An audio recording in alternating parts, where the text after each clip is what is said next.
The Billionaire's Full-Figured Desire. Blurb. A plus-size, billionaire, interracial romance book. Growing up plus-size, Frida had to deal with endless teasing and harassment. Her sanctuary became the world of cooking, a passion that eventually led her to pave her own path in life. Now she owns a thriving restaurant.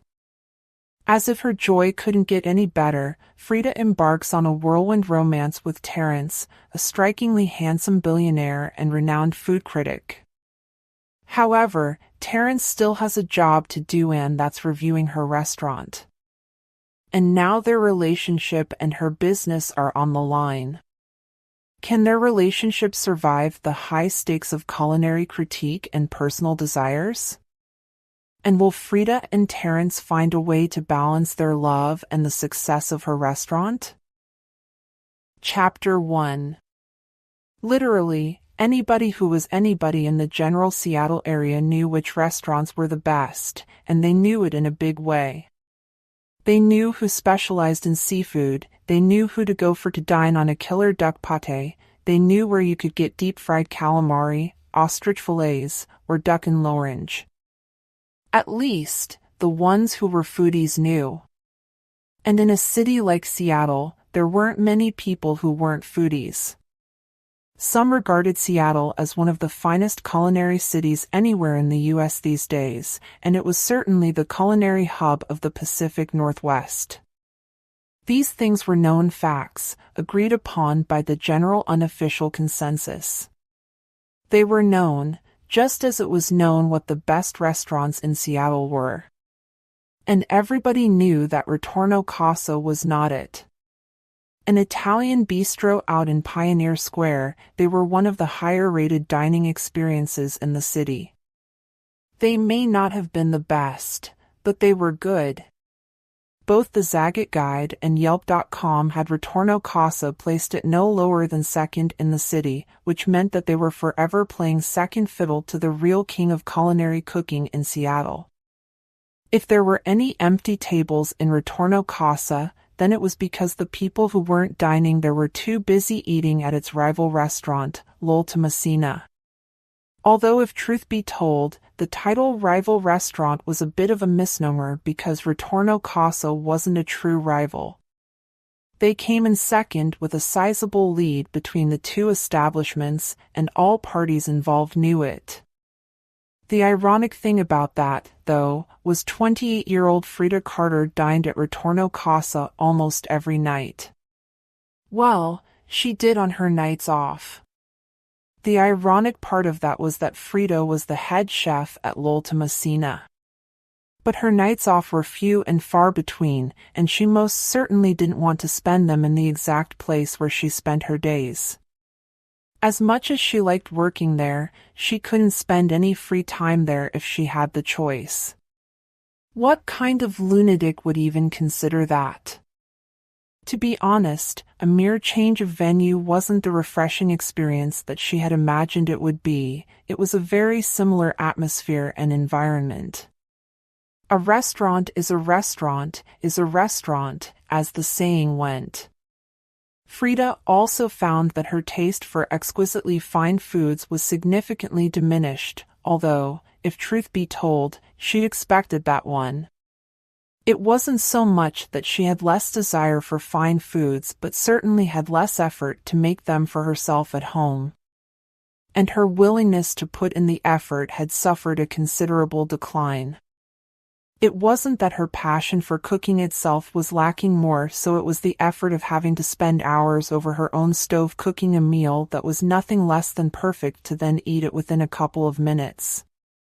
She didn't find it worth her time after working in a kitchen all day. There were some nights when Frida had eaten unspeakable things, like pot noodles and the like, just to avoid cooking a proper meal for herself, albeit something huge or messy. Years ago, she would have sacrificed countless hours of sleep to slow-cook a lamb shank or some other delicious culinary adventure. Like a civilized person. Although technically speaking, Frida knew that not many people put in as much effort as she thought appropriate. She doubted any normal person who worked long hours would go home to cook an extravagant meal from scratch. But Frida was no longer the person that she used to be. Today, however, she felt very much like herself. Sitting in a restaurant, wearing a dress that accentuated her plus-size curves. Although she was alone, Frida felt no embarrassment or self-consciousness, which made a nice change. It was almost as though she was the food critic this time, at a window that she'd been on the other side of multiple times. Frida couldn't even count the number of times that she herself had had to prepare dishes for food critics. Often, they were the most anal, pedantic people on the face of the earth. Worse than customers, worse than vegan customers. And yet, as much as Frida wanted to give them a piece of her mind, she couldn't. They held an outrageous amount of power over whether her restaurant retained its top spot on the Zagat Guide and on Yelp.com, and if she pushed them too far, that could change faster than she could even blink. And so she was forced to reduce herself to being an obsequious, gaseous sycophant. And she was forced to using complex, Oxford Dictionary words so that nobody would know that she was insulting them. That was always pretty risky, but then what's life without a little risk? So that day was Frida's first evening off work, and she couldn't even remember. The life of a head chef wasn't exactly action-packed, but it didn't mean she wasn't busy. Most of what she did was hiring, firing, training, and prepping to host events at the restaurant, like birthday parties, after parties, premieres, that kind of thing. Over the past few years, Frida had placed herself in charge of overseeing the project to enhance their front-of-house staff. That one small step advanced them from a simple restaurant to a place where people could go for drinks too. Being able to bring a sense of difference to the restaurant was the one thing that could always guarantee business. It didn't matter if people were dining or just popping in to have a quick drink, there was the option to do both or just one, which helped when business was quiet. But now, on her one free day off this week, Frida was finding it strange. She was missing that familiar pain in her lower back that she got from bending low to prepare hundreds of tiny canapes a day. That pain was painful, but it was bittersweet at the same time. When you finally stood up and felt your spine realign, it gave you the feeling that you'd actually been working hard. Which was always rewarding, it had to be said. Frida found any aspect of her job rewarding, which was why she would never picture herself doing anything else. Some people would never understand the need to put so much effort and time into making food for others, but seeing the enjoyment of their faces and feeling your body acknowledge its hard work was definitely reward enough. Frida had actually wrestled with the idea of going out tonight. She'd spent most of her morning inside and was inclined to keep doing the same, but she couldn't face leaving dinner to the last minute and then eating pot noodle again. She prided herself on treating her body like a temple, and one did not simply put pot noodle in a temple. Or any kind of freeze-dried produce that you could get from Walmart for 90 cents or less. That was a pretty good rule of thumb as far as healthy eating went. So when she'd finally made the decision to go out, her choice of a restaurant had been obvious. Ritorno Casa was second to her own, and so she was eager to give their menu a test run. They must have at least a dozen new dishes since she'd last been there, and she was eager to sample fine dining that she didn't have to cook. She had learned that all chefs follow rules when it came to well-known dishes. Although they all tasted a bit different in their own way, they still had all the same components, and so when she tried other dishes that weren't so popular, it was always a delight to her. She never knew if something would blow her mind or just taste some sort of interesting. She'd expected to get recognized, if not by countless dining customers, then by the head chef at Ritorno Casa, a Frenchman called Michel Caron. She was right on that front. He welcomed her at the door and sat her down at her table, and it wasn't long before he came to take her order. Frida had no intention of being as bad as the customers that irked her so much, and she was sure to know exactly which appetizer she was going to pick by the time that the waiter arrived. Nothing was more frustrating than a time-wasting customer. Strangely, Chef Karen was with him. Surely he was there to offer Frida some kind of special offer, as was the custom for when another chef, and especially one that worked at a higher-ranked establishment, dined at one's restaurant. "I'll have the crema di pomodoro soup to start," she said clearly. "Excellent," Chef Michel Karen said. "Will Madame be wanting an apéritif?" he asked in his heavy accent. "Onze maison, completement gratuit, of course." "Thank you," Frida said. "I'll take a Sauvignon Blanc, please." Karen bustled away with his waiters following in his stead. Frida couldn't resist smirking to herself. She could not lie, it felt good to be respected like that. And, as a black, plus-size woman, she didn't get too much of that much was for certain. Make no mistake, however, she had to work for it, and she had to put in much more effort than head chefs that were almost twice her age. That was the cross that she had to bear, unfortunately. But working nearly twice as hard did mean that she felt double the satisfaction once she'd achieved her goals, and Frida was proud to say that she always achieved her goals. She made a point of it. On the whole, Frida certainly felt that she deserved the attention and respect that she was afforded when in restaurants and around those who moved in the circles of the culinary world. She felt like she'd worked for it, she'd earned it, and that she deserved every bit of it that came her way. Of course, she remained humble. There was never the need to boast about her personal success, but it didn't hinder the fire of pride she felt in her chest every time she got the attention she felt she deserved. Frida was also moved to wonder if her deserving of it would even be in question if she weren't a woman. And a black woman at that. Nobody questioned whether Gordon Ramsay was worthy of his title or the respect he got.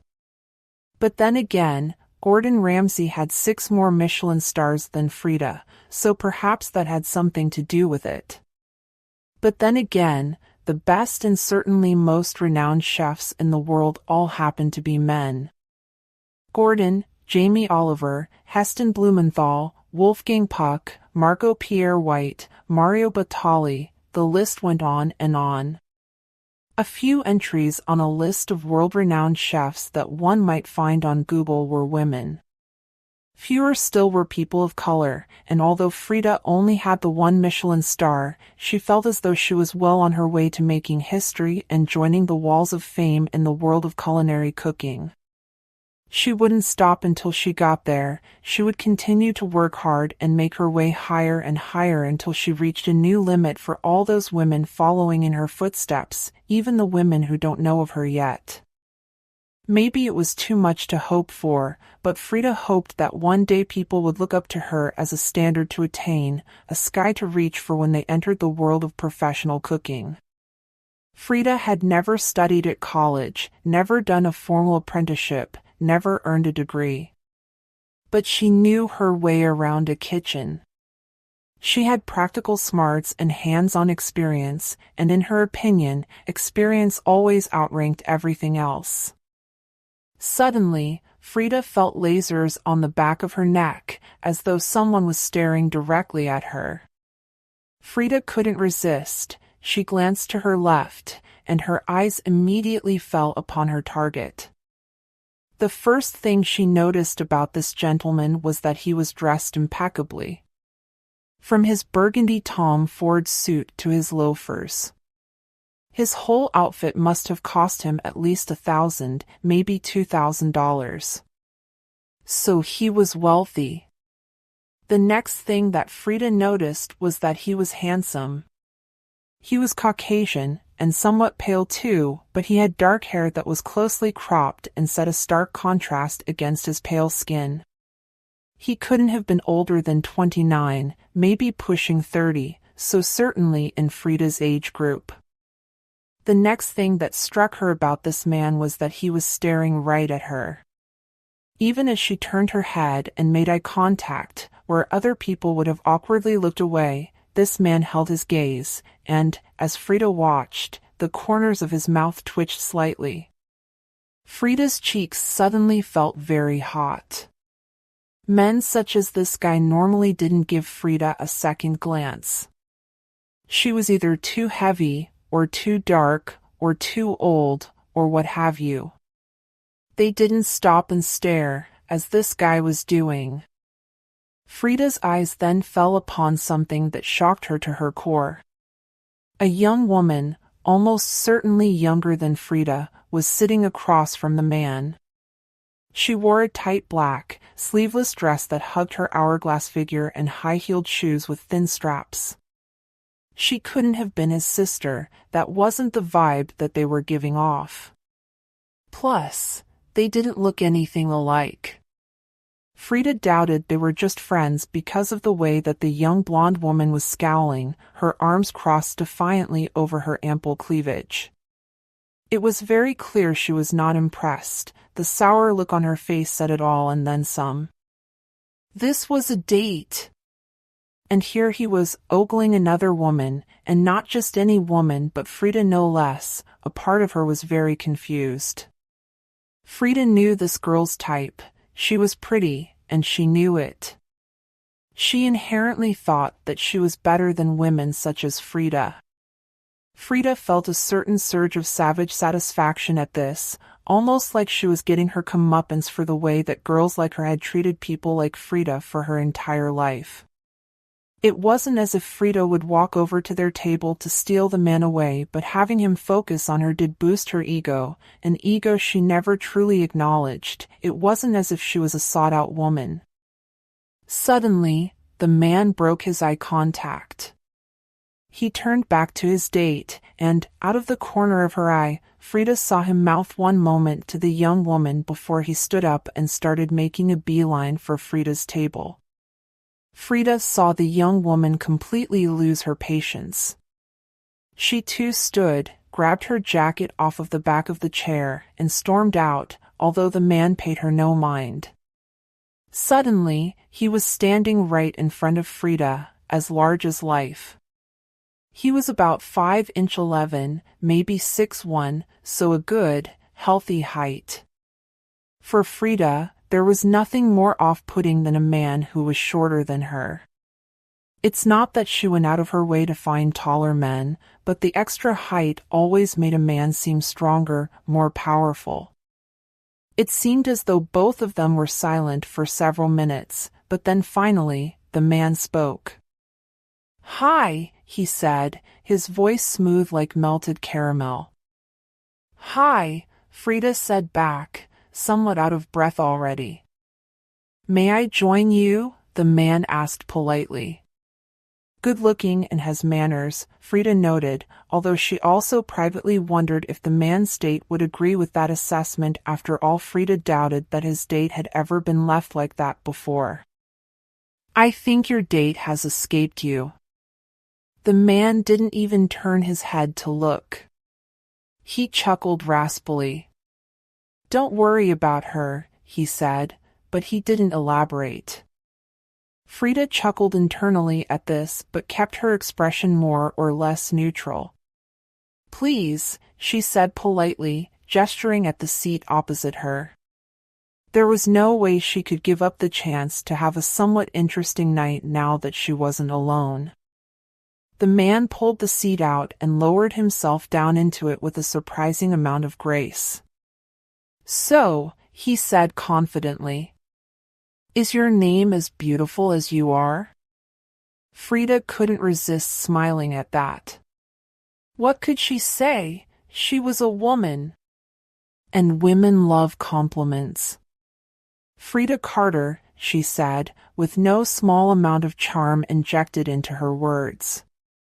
"Nice to meet you, Frida," the man said smoothly. "I'm Terrence. Terrence Harrison." A pleasure to make your acquaintance. And you, Frida nodded. I couldn't help but notice you staring at me from across the room there. Terence smiled, somewhat sheepishly. What can I say? He shrugged. You caught my eye. And do you like what you see? Frida asked brazenly before she could stop herself. The words came out as quickly as she had thought them. Terence looked her up and down before he continued. I wouldn't be sitting here if I didn't, he said softly, almost purred. Frida nodded at this and tried to stifle her smile, but to no avail. Whoever this Terence Harrison was, he just used charm. He had the smug, self-satisfied demeanor of a man who was as smooth as creme brulee and knew it too. Frida and Terence's tete-a-tete was momentarily put on pause as the waiter arrived with the Sauvignon Blanc aperitif that Frida had ordered. I'll have one of those, garçon, Terence said at once. And let your people know that I've got this lady's bill, anything she wants. Do you hear me? Anything she wants. His voice was stern and powerful. Of course, Frida had had men buy her drinks before and take her out on dates, but she had never met someone so blatant as if he wanted everyone to know that he was possibly the richest man around. Terence produced a polished black credit card from his wallet and held it under the waiter's nose. The waiter took the card, looking impressed, and disappeared for a moment. When he returned, he had a big smile on his face, probably having just checked out the card limit. This time he brought the entire bottle of wine and left it on the table, along with a pair of stemmed glasses. Someone's got big money, Frida remarked. It didn't seem to be a sore topic considering his previous actions. Terence shrugged, smiling again. What can I say? I'm a successful businessman. That's a black credit card, Frida noticed. Highest limit available at Washington Trust Bank. I'm a very successful businessman, some could even call me a billionaire, but each to their own, Terence amended. And what does this very successful businessman do at his place of business? Frida asked, sampling the Sauvignon Blanc. I own restaurants, actually, Terence said. Not very exciting, I'm afraid, but gotta keep the lights on. That is such a coincidence, Frida exclaimed. You own restaurants? I'm the head chef at a restaurant in town, not too far away. Terence looked surprised at this. Really now? What a refreshing change of pace. Somewhere famous? Frida shrugged. Have you ever heard of Lolta? Terence's eyebrows went up. I hadn't even heard that name until last week, now I'm hearing it everywhere. By my reckoning, half of Washington want to dine there, and most of them can't even get seats because it's booked up. You're telling me that you run that Lolta? Frida couldn't resist winking. Guilty as charged. The thought of not boasting soon left her mind, her pride took over instead, and she soaked it all up. Terence couldn't hide the fact that he was impressed, even if he'd wanted to. But you're so young. You've gotta be what, 24? Frida giggled in the most girlish way possible. I'm 28, actually. She knew that Terence was teasing, but it was a nice gesture all the same. She laughed when his eyes popped out with surprise. 28? You? Yep, Frida said happily. And you're a head chef? That's me. Well, I just know that that's a mad story, Terence raised his eyebrows. I'd love to hear it if you'd love to tell it. Frida shrugged. Well, the IT is a mad story, but it's also a long story if you've got the time. Terrence smiled at this. Frida Carter. You have my undivided attention. Frida smirked. She liked the sound of that, possibly a little too much. All right, she said. It started about 3 years ago. Hey there. Did you know that we've other hot romances like this that we want to release? But we need your help. Subscribing shows us that you're part of our journey and allows us to make more of these stories at a higher quality. So please, my queen, subscribe to the Romancely YouTube channel now. Thanks. Now back to your story. Chapter 2. Seattle, Washington. 3 years ago. Seattle. What a city. Perched on the Canadian border between the state of Washington and the city of Vancouver, it really was the very cusp of the Pacific Northwest and the gem of the West Coast, unless you were one of those head-up-their-ass Californians who, contrary to popular belief or fact as most people called it, didn't really seem to believe in any city that didn't start with the word Los and end in the word Angeles. And all the way over on the East Coast, nobody could ever claim that those elbows-on-the-table New Yorkers were any better. They seemed to consider any moment that they weren't spending going on about the Big Apple, the quote-unquote greatest city in the world, or their Empire State Building, or their Rockefeller Center, or their Times Square, a moment wasted. Who needed any of it, really? 25-year-old Frida Carter was hardly someone who people tended to consult for their wisdom. But to her, Seattle was more than an amazing city. It was home. And it had plenty of tourist attractions, the Space Needle and Capitol Hill, to name just two. Some were saying that Seattle was the most advanced city anywhere in the country, considering both Amazon and Microsoft were headquartered there. Frida didn't know much about computers, but she knew that Microsoft had a lot to do with them. In fact, even with all of its apparent wonders, the pride and joy of Seattle for Frida was never the futuristic Space Needle or Microsoft HQ, or any of the attractions that might pop up on Google if you searched up Seattle. For Frida, the pride and joy of the city, the attraction that had captured her heart, was a little Italian restaurant down in Pioneer Square. The place had caught Frida's eye from the moment she'd seen it, and the reason she'd stopped in her tracks was because of how unremarkable it was. Professional restaurants were boastful by nature. Frida had seen enough cooking reality TV to know that making it in professional cuisine was all about competition. She could count on her hands the number of billboards she would see in a day advertising McDonald's along with Burger King, who fought for the same clientele. And although those weren't proper restaurants, the competition in the food industry never ended, from fast food chains to the more classier restaurants. Restaurants were all about competing to be the best. And chefs didn't tend to become head chefs without a there can be only one mentality. But this restaurant was different. It had an almost homely feel to it. The exterior layout of the restaurant was just so simple, like something one might find in a small village in Naples or Pisa as opposed to the big, bustling city of Rome. Arranged, in cursive, stylized lettering above the archway, were words that spelled out the name of the bistro. L'Ultimacena.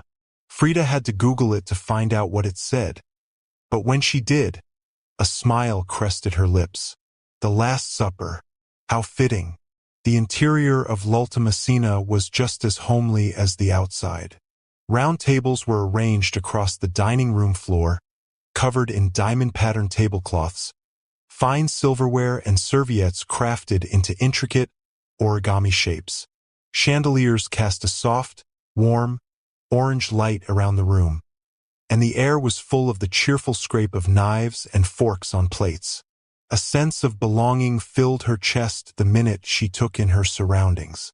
The walls were neatly wallpapered and adorned with ornately framed artwork, mostly depicting Jesus Christ and his 12 disciples, the Last Supper. But there wasn't just artwork. There were also more than a few laminated menus mounted on the walls too. Frida instantly knew she wanted to work there. Frida loved everything cuisine. She loved food. She loved plating it, smelling it, eating it, cooking it. and it was her mother who had taught her a love for food. At first, Frida had thought it was a way to steer into the proverbial skid. Frida had always been slightly overweight, even as a child. And just like all children with weight issues, she got more than her fair share of teasing and ridicule. A lot of the teasing and mickey-taking revolved around food and her diet because kids were cruel and vindictive, but not very original or imaginative. She tried to brush the remarks off. She tried not to let them get to her. But as a child, it is hard to listen to the voice of reason when the world can be so cruel. One day, Frida had come home from school crying that the kids in her class had officially christened her with the nickname Feeder Carter on account of her size. It was horrible and cruel. Frida's mother was the strongest woman Frida had ever had the pleasure to know, and whilst other kids' moms would have hit the roof or blown a fuse and threatened to go down to the school and put one of the kids through a wall, Frida's mom had simply sat there and listened to the story, her brow furrowing with each word. She didn't give much away as she listened. Her face stayed passive. Finally, Frida finished the story. Her mother had sat there for a few moments, not moving, not even speaking. Frida found herself wondering if she'd even been listening to a word. And then, she'd gotten up and beckoned for Frida to follow her into the kitchen. Frida had obeyed, full of confusion at what was about to happen. She couldn't be in trouble, could she? And this was hardly the time for a snack. But Frida could never have predicted what happened next. Her mom opened up all the kitchen cupboards and drawers and began to remove all manner of crockery and utensils. She took out saucepans, frying pans, and big soup pots. She took out plates and dishes and bowls. She took out spatulas, wooden spoons, rolling pins, and whisks. Frida stood still, watching her mother. She had no idea what was going on. And finally, she laid out more than 5 different kinds of knives on the cutting board. The words that she said next would stay with Frida for the rest of her life. "Frida, what is the most widely spoken language in the world?" her mom asked her, cool as a cucumber. She reached into the cupboard and removed a big sack of plain flour and began tipping some into a mixing bowl. Frida had been quite taken aback. Whatever she'd expected, it certainly hadn't been that. She'd spluttered. "Is it dash?" Whatever Frida had been about to say never actually left her lips because that had been when her mother had interrupted her. She was still bustling about the kitchen but looked completely in her element. She unwrapped a big block of butter, chopped off a huge knob, and flicked it into the bowl. "Let me stop you right there, Frida. I guarantee it's not whatever you were thinking. It's not English. It's also not Spanish or Arabic or Portuguese or Russian or Mandarin. It's none of those. I will admit Mandarin Chinese is spoken worldwide by about 1.2 billion people, which is a huge amount, but the most widely spoken language in the world is spoken on every continent, in every country, in every city and borough and county. Every village, every town, every street, every home. It's spoken in the sun-bleached deserts of the Sahara, the creepy, crawly-infested jungles of the Amazon, and the frozen white mountain range of the Himalayas. Everywhere. Can you guess what I'm referring to? Frida's mom was now tipping a jug of thick white cream into the mixing bowl, and suddenly it clicked. Food! Frida had almost whispered. The idea of food being a language shocked Frida, but as the words left her mouth, she knew them to be true. No matter where people could be, they could always come together over a decent meal. That's exactly right. Her mom nodded. Food is the one language that unites all 6 billion people on this planet. It's more than a means of sustenance. Frida. Sustenance? What? Frida blinked. Sustenance. Her mom corrected. It means food or drink that gives you strength or nourishment. Food is much more than just a way of staying alive. It's a science as much as physics is. When you freeze water, you get ice. That's a physical change. It's a science as much as chemistry is. When you cook an egg, it changes from yolky and runny to white and hard-boiled. That's a chemical change. It's as much an art as painting or drawing.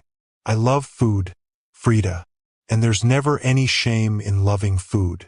We should all love it more because it's not just about the flavors. It's about taking pride in anything that you do, anything that you care about.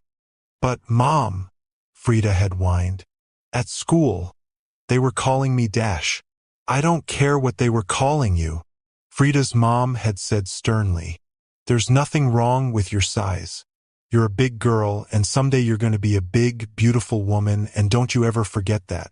You can never trust a skinny chef. It means they don't taste their dishes. And if they don't taste their dishes, that means they don't cook because they love it. Now, crack this egg. She'd handed Frida an egg and looked at her expectantly.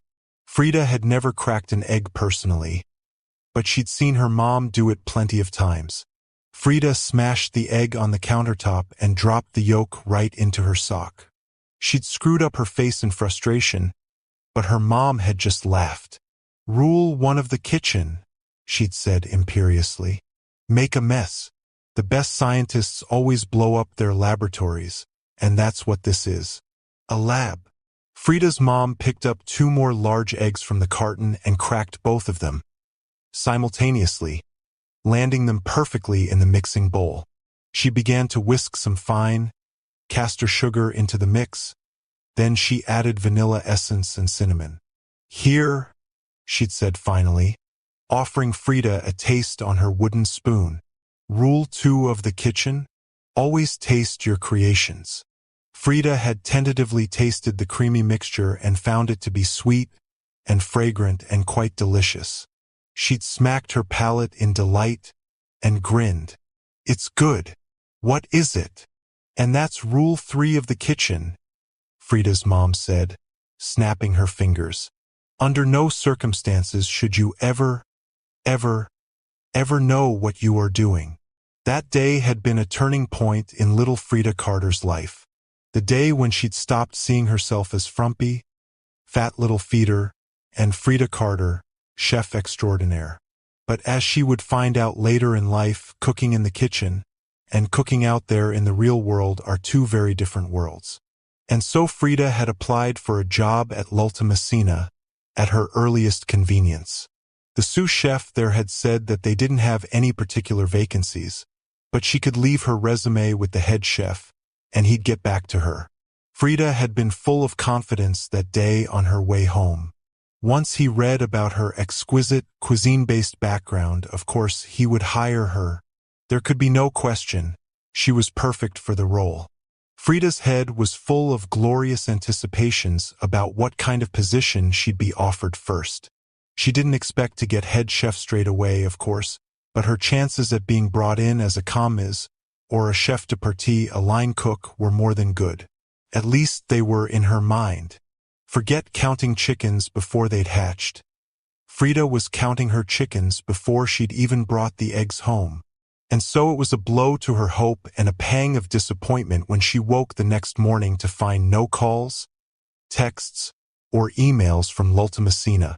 Maybe it's in the mail, she suddenly thought. Of course, that was it.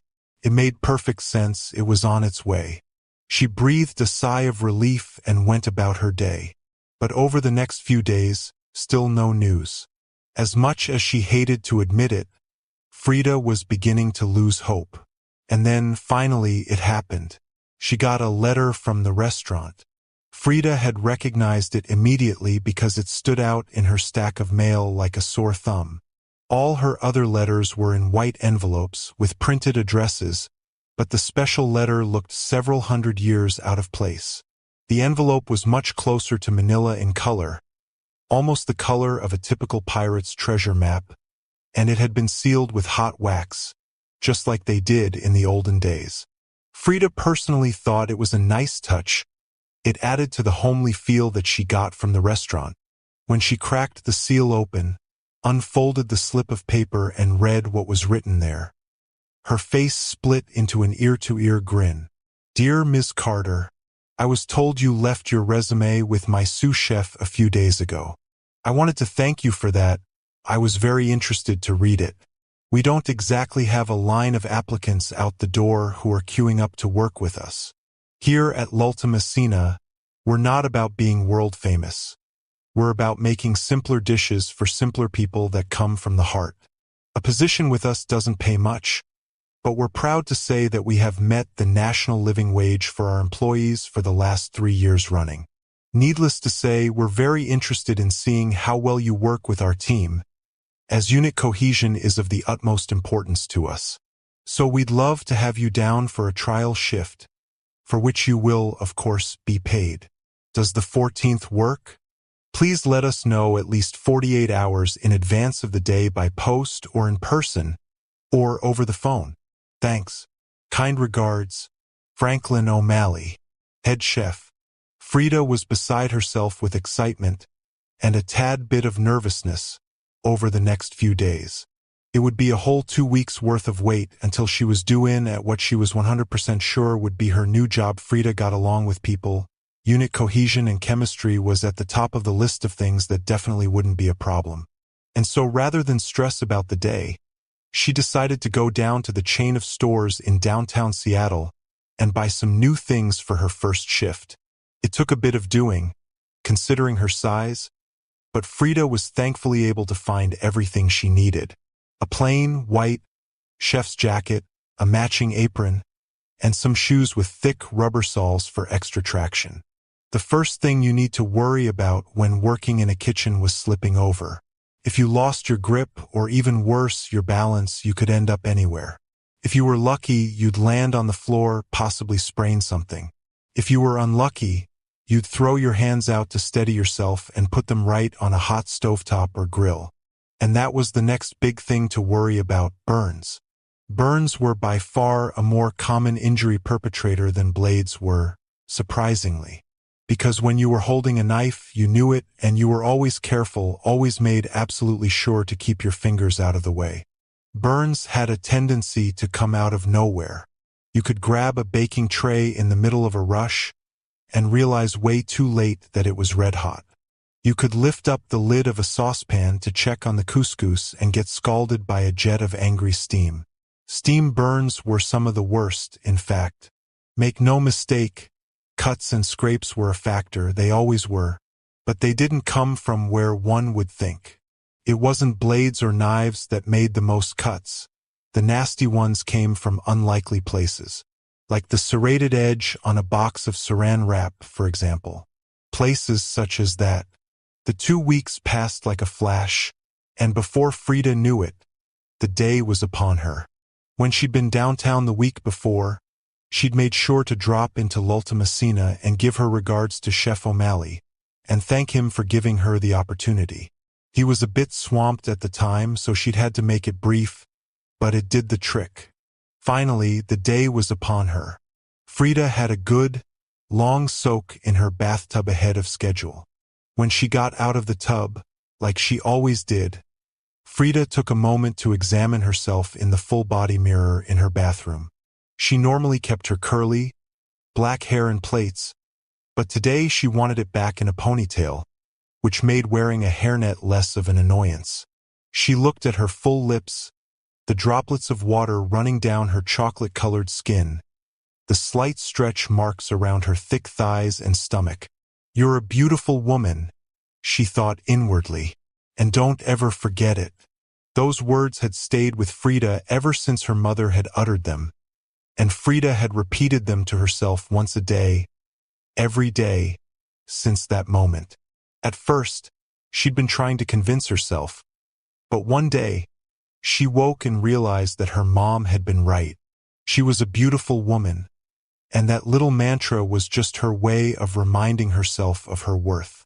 After toweling off, Frida took her time getting dressed in her immaculately pressed, ironed, and cleaned chef's uniform. She'd originally had some reservations about traveling in her uniform because it was a pretty warm day, and the last thing she wanted to do was sweat in her spotless white chef's jacket. But she decided it was worth the risk for the totally euphoric feeling of walking into a restaurant and completely looking the part. The euphoric feeling certainly didn't disappoint, either. Frida couldn't describe the feeling of elation that she felt as she strode into the restaurant. As she approached the front counter, she spotted Chef O'Malley standing in the doorway to the kitchen, hands in his pockets, and gazing out toward the dining area. She'd heard that great head chefs did this, made sure they had a good line of sight to watch customers coming in to try and predict orders ahead of time, so they could prepare what was necessary and how much of it. This technique was especially effective with regular customers. O'Malley started when he saw her. "Miss Carter," he exclaimed. "Frida, please," Frida said imperiously. "We are colleagues, after all." Frida cursed inwardly as soon as she said it. The colleague's remark was definitely jumping the gun just a bit, considering she hadn't been officially offered the job yet. O'Malley didn't seem to notice. However, he was looking her up and down. Frida frowned slightly, not 100% clear on what he was looking for. "Is he checking me out?" she thought to herself with great surprise. "No, he couldn't be. You're looking very dashing today." O'Malley almost spluttered. "Dashing? Really? Who is he, James Bond? Seriously, who even says dashing? Is there a problem?" Frida frowned. "Did I get the day wrong?" No, we were expecting you," O'Malley said. "You're a tad early, in fact. It's just did my sous chef explain the vacancy we have?" Frida frowned even deeper. "I don't understand." "He said that there were no official vacancies, but that he'd leave my resume with you." O'Malley sighed exasperatedly. "He really wasn't supposed to. This is a bit awkward. The position we have is not a chef de partie position." "Oh!" Frida felt her face fall. "Then what is it? Commas? Assistant chef? It's not a kitchen position at all." O'Malley shook his head. "It's front of house."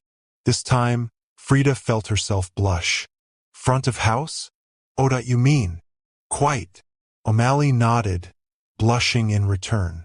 Frida gazed around the room frantically, anything to avoid meeting his gaze, so he wouldn't have to see how disappointed she was.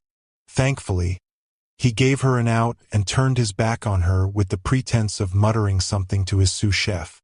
Frida felt like kicking herself. She'd spent 2 whole weeks, 2 weeks building all the way up to this moment, and it turned out to be a big mistake. Instead of the glorious, glamorous career in cuisine she'd been so ready for, she was going to be a damn waitress. Chapter 3.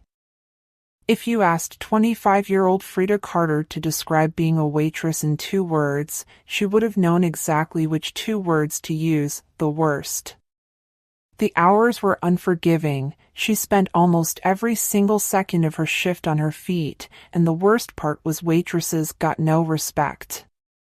Every once in a while, she'd get a substantial tip from an old man who she could tell was perving on her, and could feel his eyes upon her ass and thighs as she walked away. So she didn't feel very respected there, it had to be said. What was that saying? Every cloud has a silver lining, right? Well, that saying was directly applicable to Frida's situation because there were good things about being a waitress. Not good in the sense that they were enjoyable, but good in the grand scheme of things. For example, Frida came upon the realization that some customers were really stupid. She didn't say it to be rude, but it was undeniable. She didn't say it to be mean, neither did she believe that anyone who walked into L'Olta Messina was actually unintelligent. But it could not be denied that customers did irrefutably ridiculous things. There was never a time when Frida walked into a shop or establishment, such as the bank for example, without knowing what she was going in for. She didn't believe that anyone did that. Until she got her first job as a waitress, that was. And then she realized the truth of the situation. Customers would walk into a restaurant with absolutely no idea what they wanted. They would actually enter an establishment, a place of business, and attempt to spend their hard-earned cash on something. What the something was, they had yet to discover. Frida felt like she couldn't be the only one who found that maddening beyond all belief. Her first order, she still remembered that, and she didn't think she would forget in a hurry. It looked like a family of 4, 2 older women, one of them pregnant, a young boy, a teenage girl. Maybe the second woman was an aunt or a family friend? Frida approached the table, running over the spiel that O'Malley had told her to give each and every customer. She made a beeline through the tables, whispering the spiel back to herself, and before she knew it, she was in front of the table. "Welcome to l'ultima cena. How can I help make this your last supper?" At that moment, however, Frida foolishly neglected to foresee that her nerves would take over the situation. "Welcome to l'ultima cena. How I make last supper, how can I dash," she began faltering, and the family looked quite alarmed. Frida stopped, took a deep breath, then smiled. "What can I get for you?" she asked as politely as she could. What the pregnant woman said would stay with Frida forever. "Hello, yes. What do you guys have in?" Frida couldn't stop herself from frowning in confusion. "I'm sorry?" "What do you do?" the woman repeated as if this were a reasonable question. Frida's eyes glazed over the piled-up menus on their table. You could take a look at the menus?" "I mean, we do quite a fair bit of things. I don't know if I could stand here and tell you all of them." Okay, the pregnant lady said. "Okay, we'll get back to you." When they finally called her back, Frida hoped that they would actually have their heads on straight, although this assumption proved to be false. "Is the chicken tagliatelle suitable for vegetarians?" the pregnant woman asked. Again, Frida was shocked. "No," she said slowly. "If it were vegetarian, it wouldn't have chicken in it." The woman sighed with exasperation, and Frida looked around the table for some sign that the pregnant woman was being unreasonable, but everyone around the table, even the children, were looking at Frida like she was being downright unhelpful. "Have you got anything vegetarian?" the pregnant woman asked. Frida couldn't believe her ears. Did she seriously just ask me that? "Did you look at the menu?" "I didn't see anything vegetarian on there," the pregnant woman shrugged. "And my wife doesn't eat meat." She gestured to the other woman, who'd been silent up until this point. "Oh, they're married." Frida realized, at which point she felt embarrassed for assuming the second woman was an aunt or family friend. Frida had hoped that she was just off to an unfortunate start, but again, that assumption proved false. Each day she came in, strapped on her apron, and was ready for the first customers of the day, who came in at about 10 a.m. to catch a bit of breakfast before the menu rolled over to the lunch hour at midday. Pretty soon, Frida was experienced enough to tell when the good customers would be coming in, and when the idiots would be rolling in droves. By good customers, she meant prompt payers, good tippers, and, above all else, knows what they want. And nobody, no single body of people, and no individuals fit this bill better than builders. Builders were easily the best customers of the day, and they were earliest in the morning for breakfast and earliest in the afternoon for lunch. At 8 a.m. and 12 noon, like clockwork. Despite being an Italian restaurant, the breakfast menu leaned heavily toward American customers, given that the builders were the main recipients of it. Rather than serving frittatas and torts, the breakfast menu of l'ultima cena was heavily populated with dishes like eggs Benedict, full English breakfasts, pancakes and syrup, breakfast wraps. Sort of like high-end, gourmet versions of what you might find at McDonald's. But late in the morning, and late in the afternoon, that was when the numbskulls came out to play. The people who had no idea what they wanted, misread menus, forgot their money, accidentally ordered things that weren't on the menu. The list went on. And anyone who valued their time dared not even get Frida started on a rant about the worst, pickiest of all customers. The bravest and most daring of all chefs had crumbled at the sound of the dreaded V word, the word that even sent vegetarians and lactose intolerants running for cover, vegans. More than once, Frida had considered answering a question posed by a vegan customer with an answer so rude she definitely would have been fired. At the time, it definitely seemed worth it, but she was glad she'd managed to keep a cool head when asked this question by a vegan gentleman. "I'm a vegan, also I'm lactose intolerant, wheat intolerant, and I have a peanut allergy. What do you recommend I get?" Frida had been this close to recommending that he get the EFF out, but she bit back the retort and politely asked him to wait while she checked with the kitchen. After a while, however, Frida began to grow weary of the constant grappling with customers, and more so their apparent refusal to use their brains and common sense. Frida had to admit that the culinary industry was vastly different from how she had pictured it, and the glorious picture of the future that she had painted for herself in her mind's eye seemed to be slipping further out of her grasp than ever before. But, as Frida knew, all clouds had a silver lining. And, as the other old saying went, the night is darkest just before the dawn. Looking back on the situation, and with the benefit of hindsight, Frida would have been more patient, had more faith in her passion, and what she believed was her destiny. She would have remembered that good things come to those who wait, and more importantly, to those who deserve them. And it may have been vain to think it, but few people were more deserving than her. On Friday, as Frida was busy serving customers at the height of the lunch hour, the time when all the idiots like to come in, when she was flagged down by an elderly man who was sitting alone at a table underneath the antlers on the far wall.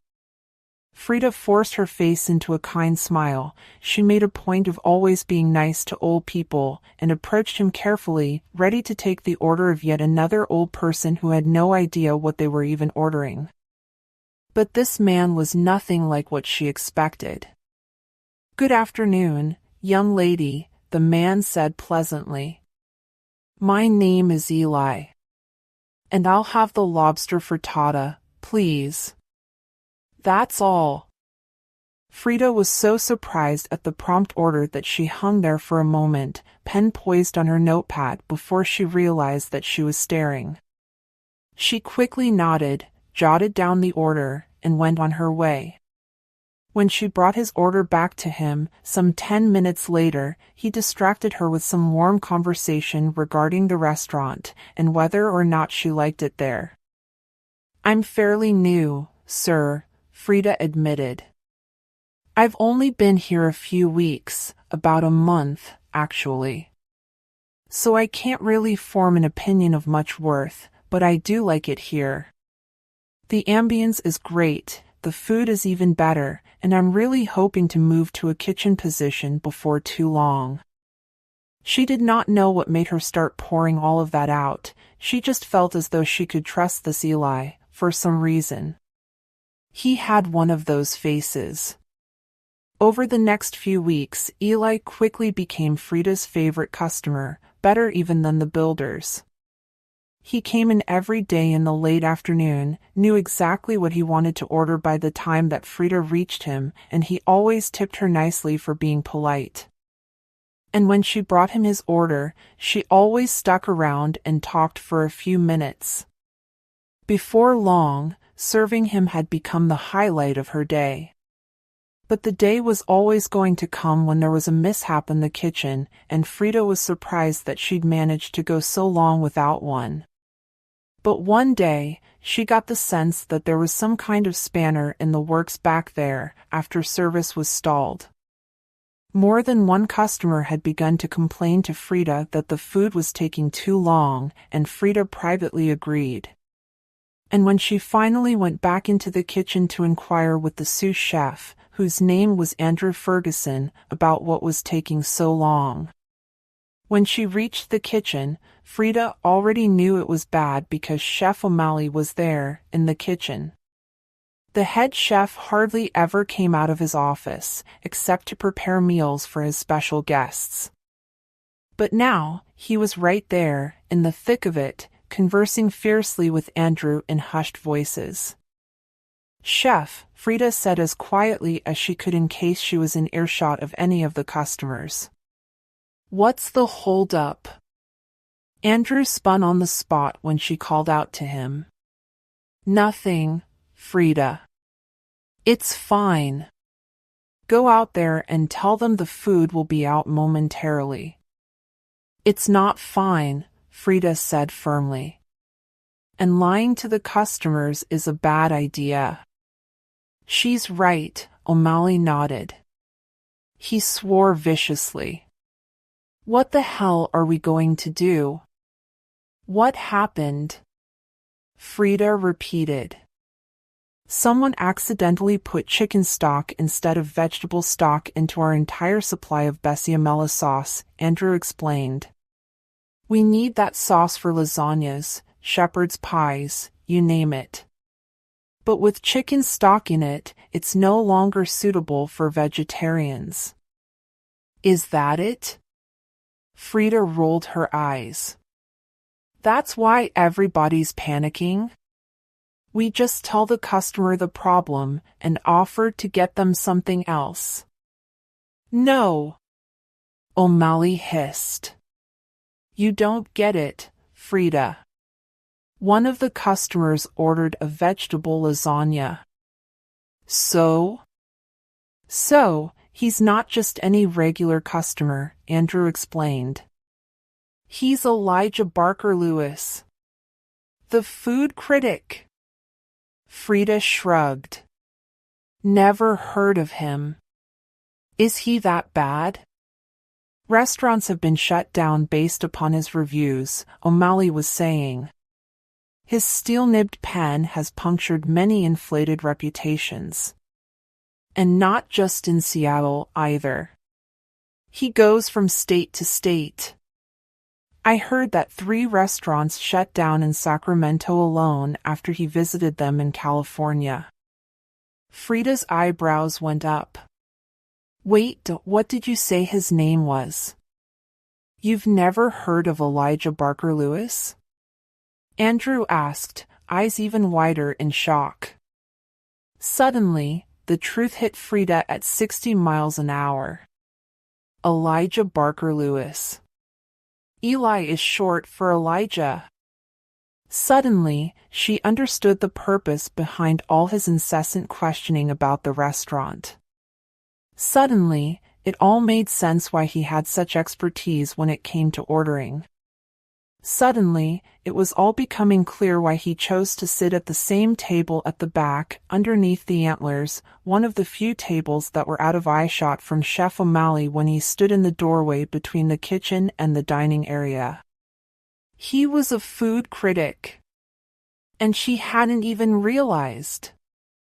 "It'll take another half hour to make a new bechamel," O'Malley was saying. "Meanwhile, we need to find a way to stall." "Half an hour?" Frida's eyes popped out of her head.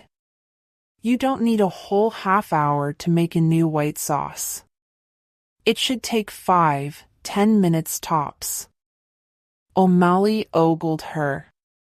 "Pardon? You know how to make bechamel?" Andrew sounded more scornful than surprised. Frida shrugged. "My mom used to make it all the time. We called it bechamel, which is the French name, but it's the same principle." It was almost as though Frida was back at home, in her mom's brightly lit kitchen, both of them just having fun and making a mess. No pressure, no nothing. Just the food. She had begun to work while she was talking, taking down a silver pan from the rack above the stoves. You guys should really not keep these above the stoves, she murmured. Metal conducts heat, makes it hot. She placed the pan on the stove, lit the gas, and sparked the fire. It roared to life.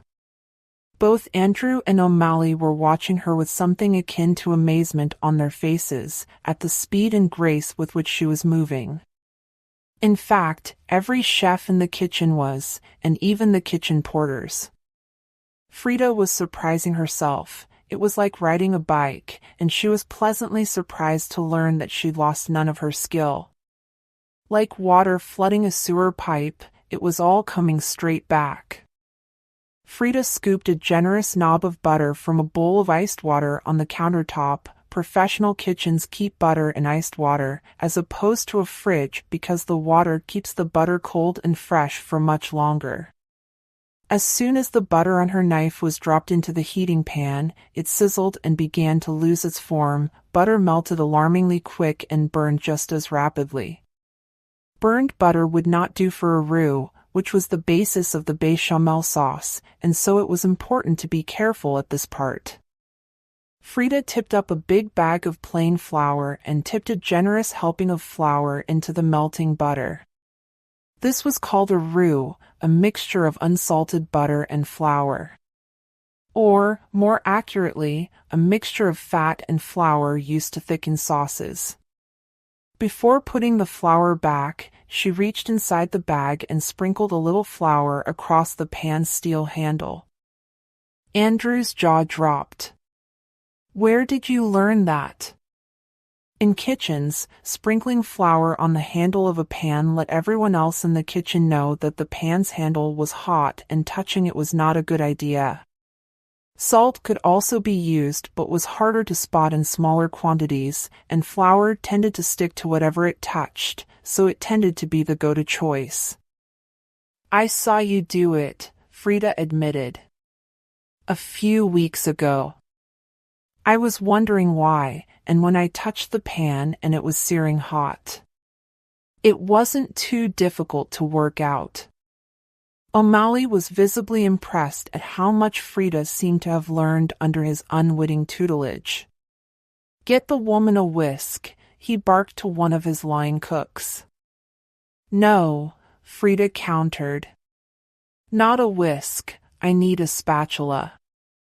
Wooden, no holes. Someone passed the requested utensil along, and Frida used it to mix the flour and butter together into a roux before the butter had a chance to burn. Have we got pre-prepared milk? She asked to the kitchen at large. Of course, Andrew said snootily. He handed over a pan full of milk that had gentle wisps of steam curling from it. It was best to use warmed milk for a sauce, so as not to disturb the temperature of the mix. If it was too cold, the flour wouldn't cook off properly, leaving you with clumps of flour in the mixture that would make the sauce lumpy. This particular milk had been given an extra aromatic twist.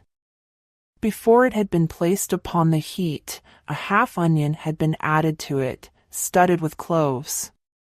The essence would bleed out into the milk as it heated, giving it extra flavor. Frida could smell the aromatic scent as it passed her nose, and she wanted to drink the milk then and there, but she was on a mission. She tipped a little of the milk into the pan and began to fold the mixture together with her spatula. Why not just put it all in? One of the line cooks asked. For optimal results, you've got to fold it in gradually, Frida explained. Stops it from getting too lumpy, as well. And she just kept doing that, folding more and more of the milk into the sauce mixture until half of the pan was full of it, creamy, thick, and stark white. Someone bring me the lasagna, Frida said, and she was surprised to see line cooks rushing to complete her orders. Oh, and one last thing, season it with salt and pepper. Someone bring the white pepper, please, we don't want to use black pepper or it'll speckle the sauce black. Another trick she'd learned from her mom. Frida heard Andrew snort derisively at this, but his expression suggested that he knew it was a good point. For the next few minutes, the kitchen was in a kerfuffle as everyone rushed for their places. Frida sauced the dish, sprinkled the cheese, and popped it into the oven. 5 to 10 minutes later, she took it back out, and Andrew expertly plated it up with vegetables to garnish. Frida had to admit, she had a lot to learn about plating in this industry, how to arrange something on a plate so it appeared that much more beautiful and picturesque. Traditionally, the head chef serves food critics and special guests, O'Malley said. But I think you should serve him, Frida. You really came through for us here, and I must say, I'm very impressed. Really? Frida raised her eyebrows. Well, thanks, chef, I'm honored. You'd better hurry, O'Malley said. There are a lot of tables out there waiting for their food. He had a point, and so Frida hurried. She placed the plate on a tray, proceeded back out into the dining area, and made a beeline for Eli's table. He smiled when he saw her arriving, and she placed the plate on his table. Enjoy. She smiled. Even while walking away, she kept her eye on him, watching to see his reaction as he tasted it. Eli's expression was unreadable, but even as Frida watched, he clicked his pen and scribbled something down in a notepad. How did she not realize he was a critic? He may as well have had the word critic stamped across his forehead in big letters. So Frida returned to work, sending out food to hungry diners, and it wasn't long before she forgot all about the renowned critic eating the food that she had helped to prepare. Pretty soon, however, she caught sight of Eli flagging her down again. When she approached him, his plate was clean.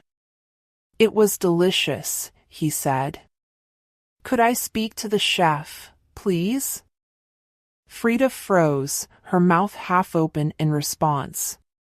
She had been mere moments away from nominating herself for the glory. The words had been on the tip of her tongue, but now, she wasn't so sure. She faltered. Is that going to be a problem? Eli asked, slowly, eyebrows raising. No. Frida was on the verge of panicking. No, I'll just go and get him for you. When Chef O'Malley came out, he was wringing his hands nervously in a way that Frida had never seen him do before. Hello, he said hollowly. Eli nodded at Frida. Thanks, but I said I asked to see the chef. He looked pointedly at her. Both Frida and O'Malley were lost for words. O'Malley stood there abashedly as Eli rained praise down on Frida for her part in the dish, and even when he was done, neither Frida nor O'Malley was any the wiser as to how he knew. Chapter 4. After the praise was over, Eli assured them that his review in the paper would be favorable. He paid his bill promptly, leaving Frida with her usual $50 tip, and then left. That night, as they shut up shop around 11 o'clock, O'Malley cornered Frida as she made a beeline for the door and thanked her for all she'd done that day. It's no problem, she said magnanimously. We're a team here. We help each other out, right? O'Malley nodded, impressed with her work ethic. Well, one thing is for sure, and I should have done this ages ago. But you, young lady, are so fired. We can find another waitress. I hope you still have that chef's uniform because starting tomorrow, you're going to be my new apprentice. Frida could have screamed with joy at the mention of her becoming an O'Malley's apprentice. She hoped that when she took the waitress position, she could work her way up into the kitchen, but she hadn't expected it to be so soon. She had planned on working hard, harder than ever to get the approval of moving into the kitchen. Needless to say, She was over the moon that she had finally gotten to where she wanted to be.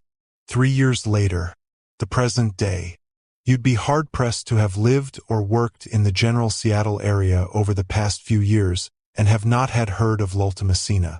A considerable general consensus among foodies proclaimed it to be the best restaurant in Washington, perhaps anywhere on the western coast of the entire United States of America. It was certainly the most famous, at least it was these days. L'Ultimacina was the name that had every tongue in America wagging, at least those who yet held the profession of fine dining in the highest esteem. And 28-year-old Frida Carter was finding that the popularity of such people was definitely on the rise. And this was good news for her, of course, because it expanded her ever-growing list of regular clientele, a boon to the cause of any and every head chef. At not even 30 years of age, Frida was the youngest head chef of any restaurant in the city, not to mention the only black female head chef in the city. Frida had never thought of herself as an icon of representation or any kind of pioneer in her field. Something she was quickly learning, however, was that the mainstream public didn't care what she thought of herself.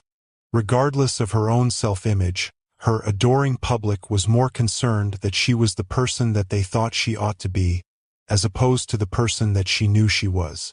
And as such, they'd all but branded her as the lantern-bearing pioneer in the field of culinary cooking and fine dining, not just for plus-sized people, but for women everywhere and, of course, black people. Or people of color, as was the politically correct terminology to use these days. Not that Frida had any kind of issue with being who the public wanted her to be, but she would be lying if she didn't admit, at least to herself, that it was very unnerving to have to put on one face to the public and another behind closed doors. She felt like Janus, the two-faced god of doorways. And speaking of, that was another thing she was pretty enthusiastic about, Greek and Roman mythology. But, of course, nobody knew that because it didn't fit with the agenda that the public wanted to push. That week alone, Frida had seen her own picture on several lists whose themes were top 50 feminist icons. Again, it wasn't as though she had any kind of issue being a feminist icon, it was just that that was never how she had intended to portray herself, and it got Frida wondering whether the people who claimed to be her fans had actually got the measure of her at all. Frida's agent, Lucius, had firmly advised her against setting the public straight in this regard, and Frida would be lying if she said she couldn't see where he was coming from. The tags that the public had tagged her with had already done so much for her public image, even when against her intent and knowledge.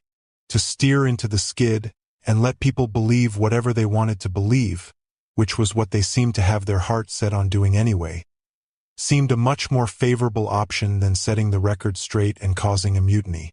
Frida often felt as though she was being vain, pretending that she was more important than she actually was, but facts were facts at the end of the day. Now that she thought on it, Frida supposed that she was pro-black and pro-woman in a way. How could she not be as a black woman? And she preferred not even to get into the whole pro-plus-size thing. Professional cooking was perhaps the one profession on the planet where being on the chunky side was an advantage, and if not, it was certainly the best. But as much as Frida appreciated the hundreds, even thousands of people out there that showed their support for the person that they thought she was, it'd be lying to say that she didn't wish that people could see her for who she was for once, instead of the person that they thought she should be. Because Frida hardly recognized that person. Even though she walked, talked, and acted just like Frida did, that woman was not Frida Carter. She couldn't be the feminist icon, the icon for people of color and plus-size people everywhere. Who was she supposed to be to them, their champion, their hero, their guardian angel from on high? Frida often felt like Abraham Lincoln if he'd been forced into trying to free the slaves by social media and propaganda. But to even think a thought such as that just took Frida right back to her point about vanity. Here she was, getting her very first taste of fame that was a completely new experience, and yet barely reached outside of the state of Washington or the Pacific Northwest coast. And she was already comparing herself to the 16th President of the United States of America. Frida would never have guessed that second-guessing herself would come with the job of being perhaps not famous, yet but certainly very well known at the very least. But, contrary to what she had thought she'd known, Frida found herself second-guessing herself at almost every turn. It was a very familiar feeling, being out of one's depth, especially after so many months in a kitchen, but out of the spotlight. Sadly, the familiarity of the feeling didn't make it any less crippling, or any easier to manage. What a tender world that would be were it true. What a tender world it would be if a lot of things were true, come to think of it. When Frida really reflected upon it, she wasn't sure that being a pioneer for people of color, plus-size people and women, etc., was even a good thing. What did it say about plus-size people or women of color if they got overexcited every time that a black woman was promoted to head chef? What did that say about the number of pioneers that they'd had?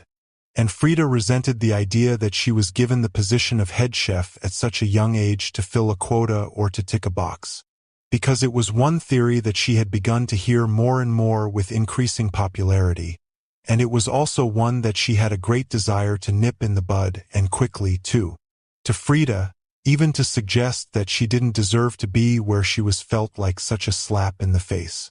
She'd already established that hardly anybody who knew her name knew the real her, and conversely, they had no idea what she'd done or been through to get where she was, suggesting that she didn't earn her place as head chef, and instead had someone throw her a bone, or cut her an easy way to the top, felt like such a cheap way to undermine her success. But, of course, she tried to avoid going on rants like this online or on TV, because once you're on TV ranting about the intricacies of socioeconomic politics, you're in it for the long haul. At that point, you may as well put a rainbow emoji in your Twitter handle and be done with it. And above almost all else, Frida was determined not to get caught up in a struggle that would never end, a war that would never ever be won. Such were her beliefs surrounding social politics, and all the red herrings that came with it. Social media and all the debates. And the word debates must always be used loosely in conjunction with social media, because they weren't so many debates as they were online screaming matches, that were spread out across its vast platforms were nothing more than inelegant ways to ram your point down someone's throat. And Frida had always been taught the importance of turning the other cheek, which was a skill that was never truly more important than at such a critical juncture. She knew what she had done to gain her success. She knew how much she had sacrificed, and she knew what hardships she'd faced, and that had to be enough. Maybe one day, when she was old and tired, she'd write a biography, or have one written for her. Then all of her supposed fans who were true fans could finally read the real story of Frida Carter through the eyes of the woman herself. Although Frida couldn't personally understand why anybody would be interested in such a thing. True enough, this was coming from a biased source, but Frida was of the opinion that her life lacked a considerable amount of the razzle-dazzle that made Hollywood so entertaining. But to voice the truth of it, Frida wasn't too far from Hollywood. L'Ultima was the name on everyone's tongue in the Seattle area, and Frida knew it. The stage was almost perfectly set for her next big play, and then all that there would be left to do would be to sit back and let the offers for her own cooking show roll in. After all, California was just down the coast, barely a hop, skip, and a jump away. And Frida may have been making her old mistake again, and getting too carried away with thoughts of her own cooking show. A classic mistake of counting the proverbial chickens before they'd hatched, sort of thing. But conversely, Frida had no desire to sell herself short. She was a Michelin star-holding chef at the best restaurant in Seattle, Washington. Not some newbie who just bought her first mandolin, made some killer potato dauphinoise, and decided that she was ready for the big leagues because she could pronounce the word dauphinoise. Frida had a lot fewer Michelin stars than Gordon Ramsay, for example, but she was a far cry from a newbie. That's not to say that she hadn't been a newbie at one point. Everyone had to start somewhere. And the beginning of Frida's culinary journey stretched back further than she cared to admit, all the way back to her childhood. In fact, where the spark of the fire that was her love for food had first been lit. Frida had her mom to thank for that, a woman who understood the importance of fostering a child's passions. There were many parents the world over who, when their child divulged their dreams of being a secret agent, or a superhero or an astronaut, would seek to guide their child's aspirations to a more earthly option with a far more likely possibility of success. It was only logical. But Frida's mom was not one of those parents, not by a long shot. She believed in supporting Frida's passions whatever they turned out to be, and Frida could never thank her mom enough for her outlook on life, despite being called a variety of unflattering names because of her desire to succumb to the peer pressure of parenthood. Now there was a woman, and Frida was eternally grateful to be her daughter with each day that passed. And she tried to embody her as much as humanly possible with each moment that passed. But, as with all things, there was a downside to being the newest, hottest, fiercest superstar chef in the Pacific Northwest, if this could even be considered to be in any way an apt description for Frida. One wouldn't imagine that being well, perhaps not rich yet, but Frida was content with assigning herself the label of wealthy, at least for now. An 8-figure salary was rich. Frida was still on 6. She'd have had to take a loan out for 8 figures, and even then, what bank would agree to that? With a straight face? But even with her 6-figure salary and a Michelin star and the glorious career that she'd always dreamed of, ever since she was a little girl, Frida would be lying if she said there weren't downsides. And some of them weren't even totally negative, they were just unexpected side effects. For one thing, dining was a completely new experience for her, and not completely in a good way. After 3 years in the profession, Frida had picked up all the tips and tricks that were used in well. The profession, all the tools of the trade. She knew that waiters and waitresses deliberately left out the fact that the 12% service charge was optional because to do so would literally be taking money out of their own pockets. She could tell the difference between a steak that was cooked to order and one that had been previously sent back to the kitchen, but then again that was never too difficult to spot if you knew what you were doing. If she'd been in her own restaurant, perhaps Frida would have taken some action to ensure that such culinary malpractice didn't slip through the cracks again. But then again, they'd recognize the head chef at her restaurant, and they wouldn't dare try any of that stuff with her. Everyone who worked in Frida's kitchen loved their jobs far too much for that. People tended to be surprised when Frida divulged the information that she never dined at her own restaurant. She didn't know why it seemed pretty part of the course to her. Like chocolate tasters don't want chocolate for their birthday. Nobody likes bringing their work home with them.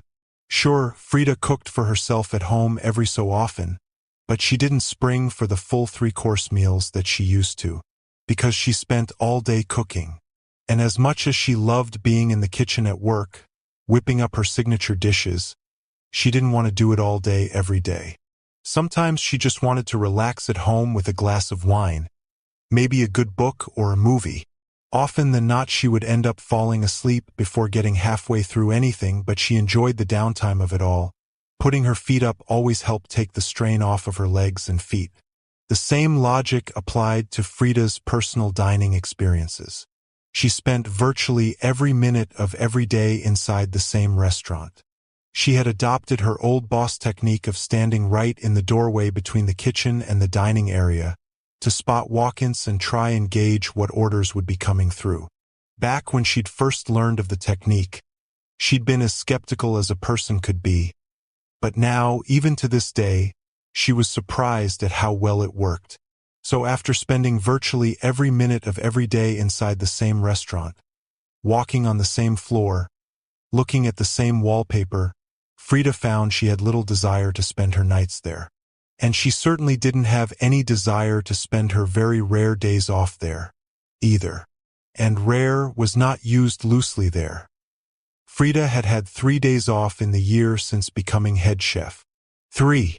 She didn't want to complain too much about it, but her job had definitely proved to be demanding and possibly more demanding than she had originally thought. It didn't bother her so much considering she didn't have much of a social life, but having time to herself more often was something she longed for. And this night was made it for. It was the first day off that Frida had had in months, and she knew exactly how she wanted to spend it. Strangely, but to Frida's pleasant surprise, the entire day went according to plan. She slept in, woke up at 11 a.m. in the morning, a luxury that had been denied her for months on end. And then she'd spent hours soaking in her bathtub, a mug of chamomile tea perched next to her, and her current favorite read, a book called The Man in the Black Fedora by Tom Johnson. And that was how Frida wasted, or rather lavished, away her entire morning and early afternoon, for that matter. Off her feet, on her butt, not doing a goddamn thing. And the party hadn't even started, in her opinion. She had no intention of actually going out to party. That wasn't even a thought that crossed her mind. Family speaking, she hadn't been a party animal at any point in her life.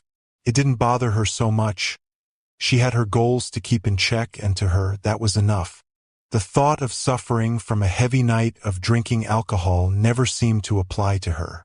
That night, she'd already made reservations to dine at the second-best restaurant in Seattle, a bistro out in Pioneer Square that was rumored to have the best lobster thermidor on the West Coast, which was an inflated reputation that Frida just had to have a crack at popping wide open. Of course, there was always the chance that their reputation was well-earned, but in any case, all parties involved knew who was the best and who played second fiddle. That was the important thing. Frida half expected to have to go through a hassle to even get a table, given that she was literally running the restaurant's competition. However, the head chef of Ritorno Casa was a lot more mature and a lot smarter than she gave him credit for. Instead of fighting with her at the door, as soon as he heard her name, the man himself came out of the kitchen to usher Frida to a table of her choice, and before Frida even knew what was happening, he had snapped his fingers, waiters and waitresses were surrounding them, and menus were coming out of places that Frida had no idea menus could even come out of. Frida turned her expectant gaze to the menus. She had to admit, the design layout was something to be admired. Someone had a flair for design and had gone all out. It just made Frida want to order something even more. "I'll have the crema di pomodoro soup to start," she said. In Frida's opinion, you couldn't go wrong with a good old cream of tomato soup. A great choice of appetizer. "Excellent," the man himself said. Despite running an Italian restaurant, the head chef of Ritorno Casa, Michel Caron, was a Frenchman, and extremely so. He talked with perfect English, and yet in a heavy French accent, which led Frida to believe he was putting it on for the dining guests. Were it so, it was an inspired idea, to be sure, because no one is more trustworthy than a Frenchman when it comes to fine dining. At least not in the collective view of the public. "Will Madame be wanting un apéritif?" he asked in his heavy accent. "En Z maison, completement gratuit, of course." Frida smirked behind her menu. She definitely couldn't help herself. She deserved the attention. If Karen was putting on the accent, he was pulling out all the stops with her. "Thank you," she said. Lowering her menu once she'd managed to wipe the smile off of her face. "I'll take a Sauvignon Blanc, please." Karen bustled away with his waiters following in his stead. Frida couldn't resist smirking to herself. She could not lie. It felt good to be respected like that. And as a black, plus-size woman, she didn't get too much of that much was for certain. Suddenly, Frida felt lasers on the back of her neck, as though someone was staring directly at her. Chapter 5. "And you're pretty much all caught up," Frida said. Terrence sat across from me, twirling a drained wine glass in his hands. "You were right, that was a long story. But it was definitely worth it. And I bet it was just as worth it to go through it all, knowing that the reward is being where you are now." Frida nodded. She'd long since finished her crema di pomodoro appetizer and had already ordered the 2 entrees of lobster thermidor after Terence had decided to join her in her self-appointed mission to critique the restaurant that some considered the rival to her own. "So what's tonight, your night off?" Terence asked. "One of many," Frida said. Said no head chef ever. Terence laughed at this. "Oh, I can imagine. Ever since I got into the business of owning restaurants, I've recently begun to take more of an interest in the businesses that I own. And food critiquing, as well. I mean, my name is quite a big one in certain circles, might as well put that influence to good use, am I right?" "You're right." Frida nodded. "And on the subject, we've talked enough about me, I want to talk about you. Demand any question, and I'll answer to aid you." Terence sat back in his chair, spreading his arms coolly. Frida already knew what answer she had percolating in her mind. "What's up with you and Blondie?" "Blondie?" Terence asked, puzzled. "The lady you were with," Frida prompted him. "Oh!" Terence abashedly ran his pale hand through his dark hair. "You mean Ophelia?" "That's her name? Ophelia?" Frida made a face. "Does anyone even have names like that anymore?" "You'd be surprised," Terence said. "She's a longtime family friend. Basically, our parents have always wanted us to get together, as it were. And in my family, and in hers as well, names like Ophelia are the done thing." "And by families like yours, you mean rich families? Upper class/billionaire families?" Frida checked. "Basically." Terence nodded. "I have an older brother and an older sister. Their names are Quantavious and Tabitha. So I got a fairly normal name when you compare it." "I suppose you did," Frida chortled. "So where is your family from?" "Canada, actually," Terence said, to Frida's surprise. "Yeah, British Columbia, born and bred. We moved down here when I was pretty young, though, as my father was extending his business. Which is now my business, I guess." "Right." Frida nodded. "Well, don't look now, but I think the food's on its way." She was right. As she looked up, a young waitress was walking towards their table, carrying a large tray with 2 plates on it. She served them their dishes with a smile and made herself scarce. Frida looked down at her plate. "In your professional opinion, what did you think?" "Plated nicely," Terence admitted. "I'll give it that much. Lobster shell has a nice sheen." "I noticed that too," Frida said. "It looks like they gave it a brush down with extra virgin olive oil.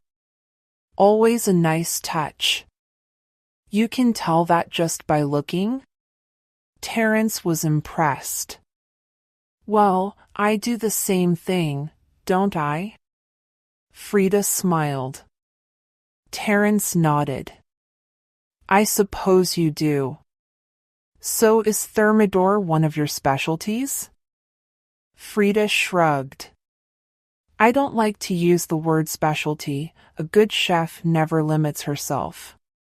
But if I had to name one dish as my specialty, as you put it, I would say it's tave kosi." "Tave kosi," Terence echoed. "Isn't that a dish from Eastern Europe?"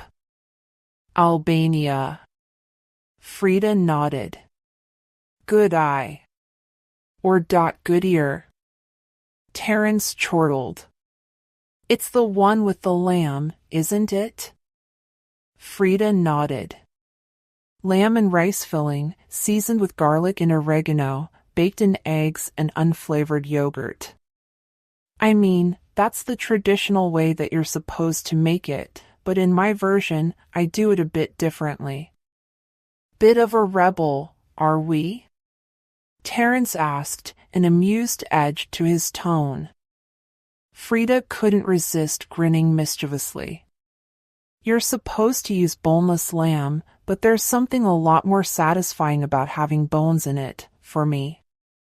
And I always top it with a little Parmigiano, which, again, is really off recipe, but who's really checking?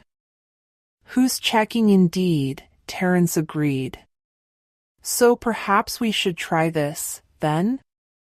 The lobster thermidor, to Frida's pleasant surprise, was every bit as good as its reputation suggested.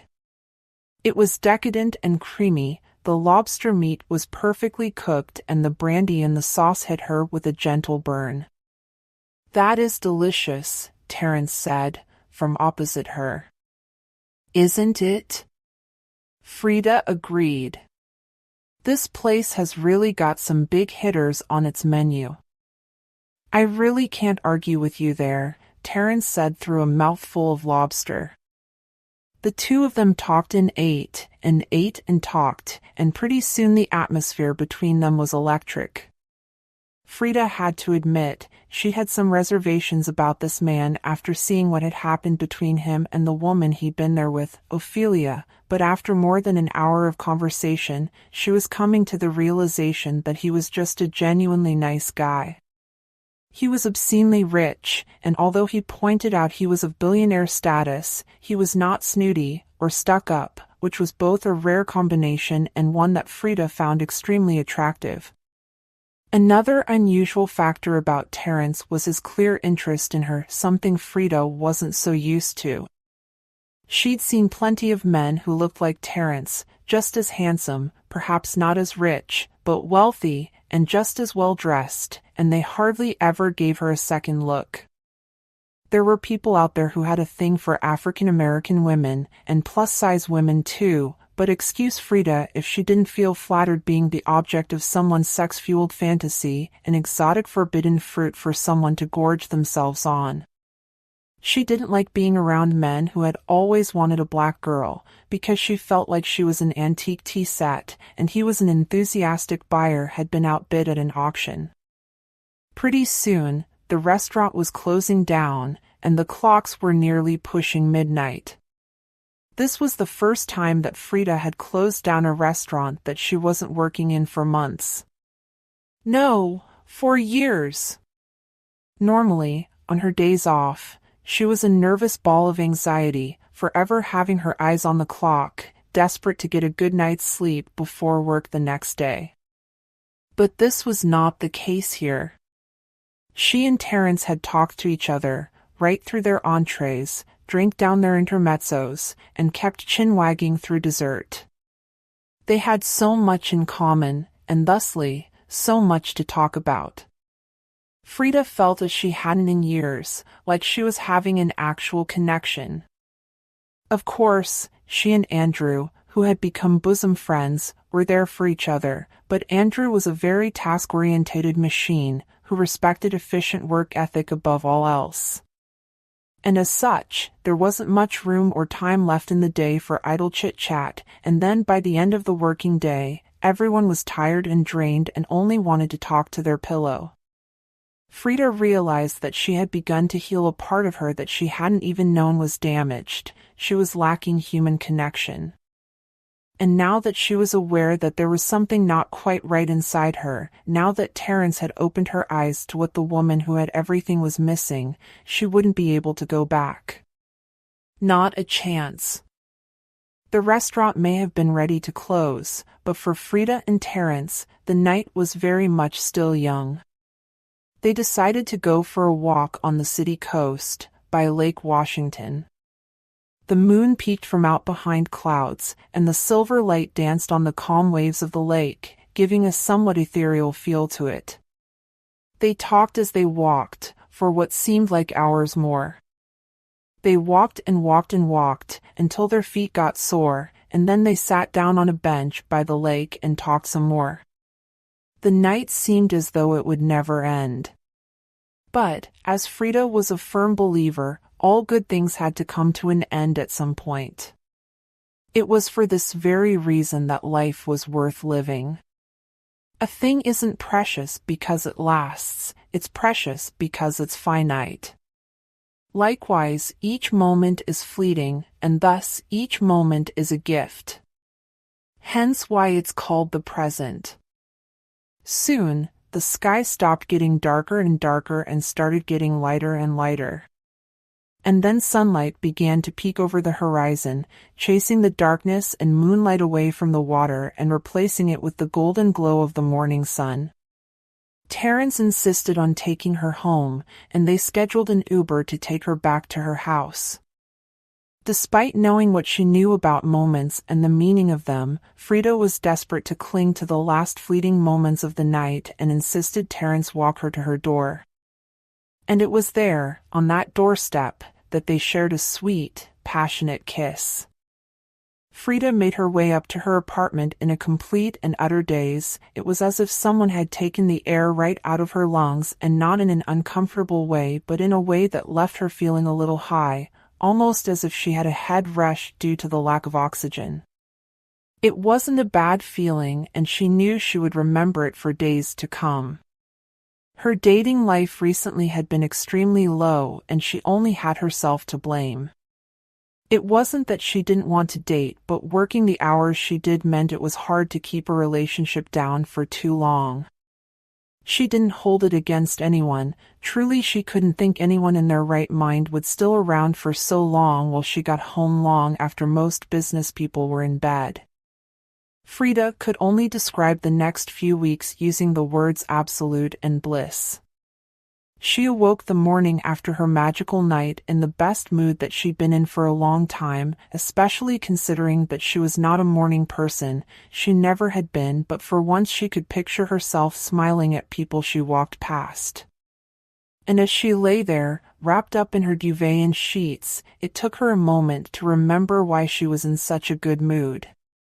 And then it came flooding back to her, and her smile widened. Terence Harrison. Their night in the restaurant, they had a walk out by the water. And finally, that toe-curling kiss at the end. That really had been the cherry on the cake. Nothing could have possibly made it better. At that moment, as she lay in her bed, Frida knew that Terence had left his mark on her. Whatever happened between them, however, it ended, and if there was something at all, she would always remember that night as pure and unadulterated. Perfect. Frida hadn't had so many perfect nights before. Of course, she had some close to perfect nights, but nothing could compare to the one that brought a smile to her face as soon as she woke up. She didn't want to be a mess of goo at the thought of Terence, but something about him just made her heart sing with joy. Suddenly, something else forced its way to the forefront of her mind. What was the time? Wasn't she supposed to be at work? Frida rolled over and checked the time. It was 11:45. Shit! She thought viciously to herself. This is why you don't stay up to 5 in the morning having a goddamn stroll, Frida. Suddenly, it almost felt as though the repercussions of her night were coming back to bite her in the ass. She was 45 minutes late already, and that didn't even account for the time it took for her to shower, dress, eat a rushed breakfast, and actually get to work. Even if she had her breakfast on the way to save time, that'd probably work out to about another 45 minutes, maybe an hour. If she came in an hour and 45 minutes late, what's the worst that would happen? Andrew, the sous chef, was almost certainly holding down the fort. He ran the kitchen for the most part anyway. Although, there was the slight chance that Andrew had called in sick, at which point the line cooks would be in charge of the kitchen. And that was a problem. It wasn't very likely, considering that Andrew was a super efficient machine who didn't get sick. He was probably immortal, in fact. As much as she wanted to lounge in bed and reminisce about the night before, to bask in her self-bestowed nostalgia, Frida knew that it was bad practice to sleep in because she'd been out late the night before, and if she started to push the boundaries, then her boss, the restaurant owner, would give her a phone call.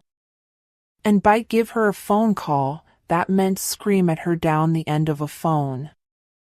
So Frida pulled herself out of bed, got into the shower for about 25 minutes, dressed for work, grabbed a quick pan of chocolate for breakfast, and by the time she'd finished it, her Uber was already outside, waiting to cab her to work. When she finally got into the kitchen, she saw that she was right. Andrew had held down the fort, and service was going smoothly, to her pleasant surprise. "Morning, boss," Andrew said brightly, amused if nothing else. "Nice of you to join us." Frida rolled her eyes, but she did it good-humoredly. Those words were the exact words that she said whenever somebody was late. "Very funny, Andrew. How's it been going?" "Tickety-boo," Andrew confirmed. "You know me, boss. I've got this place on lock." "So what's the story? Hot date last night? Clubbing? I didn't have you pegged for much of a party animal." Frida laughed at this. "That's because I'm not. Anyway, I'd love to sit here and chat about my personal life, but I've got a stack of forms on my desk that isn't going to sign themselves. So, if you'll excuse me dash. Actually, chef, one of the line cooks cut in. Someone was here for you." Frida blinked. "What?" "Oh, yeah," Andrew exclaimed, snapping his fingers. "Someone came in here, about 10 a.m., looking for you. Gentleman about our age. 30, maybe 33. Dark hair, pale skin, sharp suit." It could not be a coincidence that Andrew was perfectly describing Terence. "Did he say what he wanted?" she asked, trying to stifle her happy smile. "Nope." Andrew shrugged. "But you should ask him yourself. He's still here." He was pointing out of the doorway. Frida peeked and, out of nowhere, there was Terence Harrison, as large as life. He wore a navy blue suit and caramel-colored Oxfords as he sat at Eli's usual table, under the big antlers. That was a food critic trick, always sit out of eyeshot. That explained why Frida hadn't noticed him on the way in. But she certainly noticed him now. And he noticed her too. He smiled as she met his gaze, and gave her a cheeky little wave. Frida left the kitchen and approached the counter, beckoning him to join her. Terence was only too happy to oblige and approached her genially. Frida smiled as he reached the counter. "What are you doing here?" "Food critic business," he said shortly. "Well, that's my official reason. Unofficially, I'm here because I wanted to tell you that I really enjoyed yesterday. And that I just wanted to be near you today." Frida's heart swelled at this, and she felt a sudden rush of affection for him. "That's really sweet. But you didn't need to come all the way down here." "Gah," Terence scoffed at this with no small amount of derision. "Besides, I wanted to see your reaction to my next question." "Which is?" Frida asked, arching her eyebrows. "Would you like to go out with me again tonight?" Terence asked. "We can get some actual Tave Kosi." The offer was tempting, but Frida reminded herself of what she told herself in bed. Her job was important, the most important thing in her life. And she couldn't afford to risk squandering it, not for anything. She was in the public eye now. What she did mattered. That sounds really nice, Frida admitted. Really nice.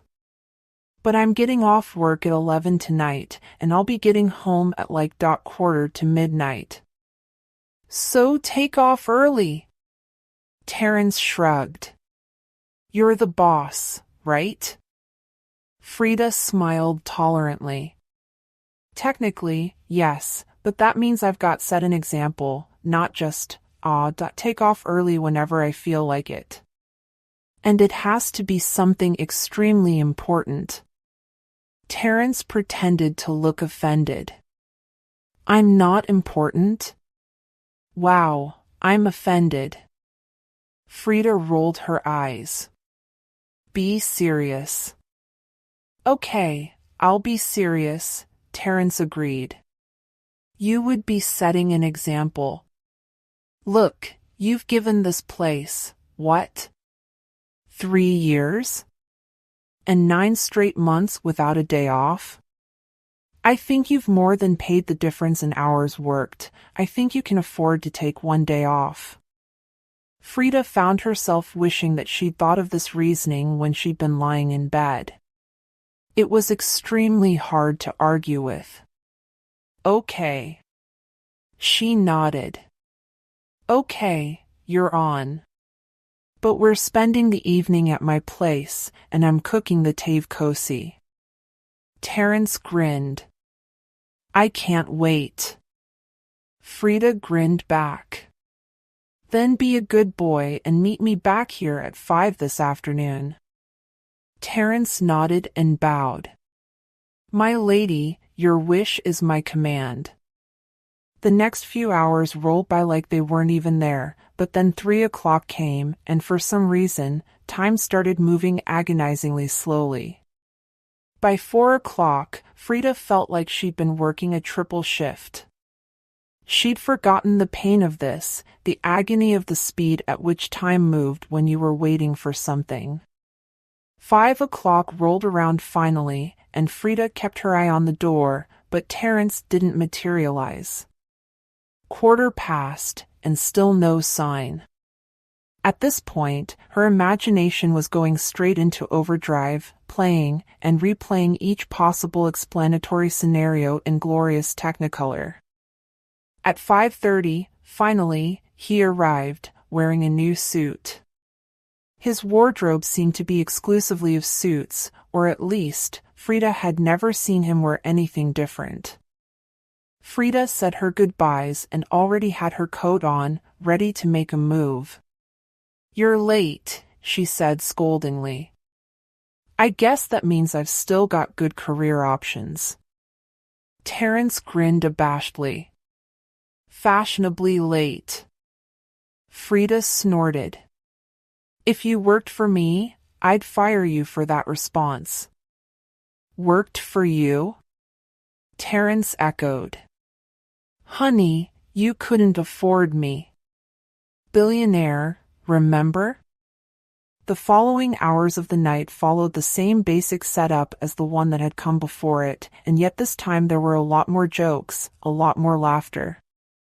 And both Frida and Terence were a lot more comfortable with each other.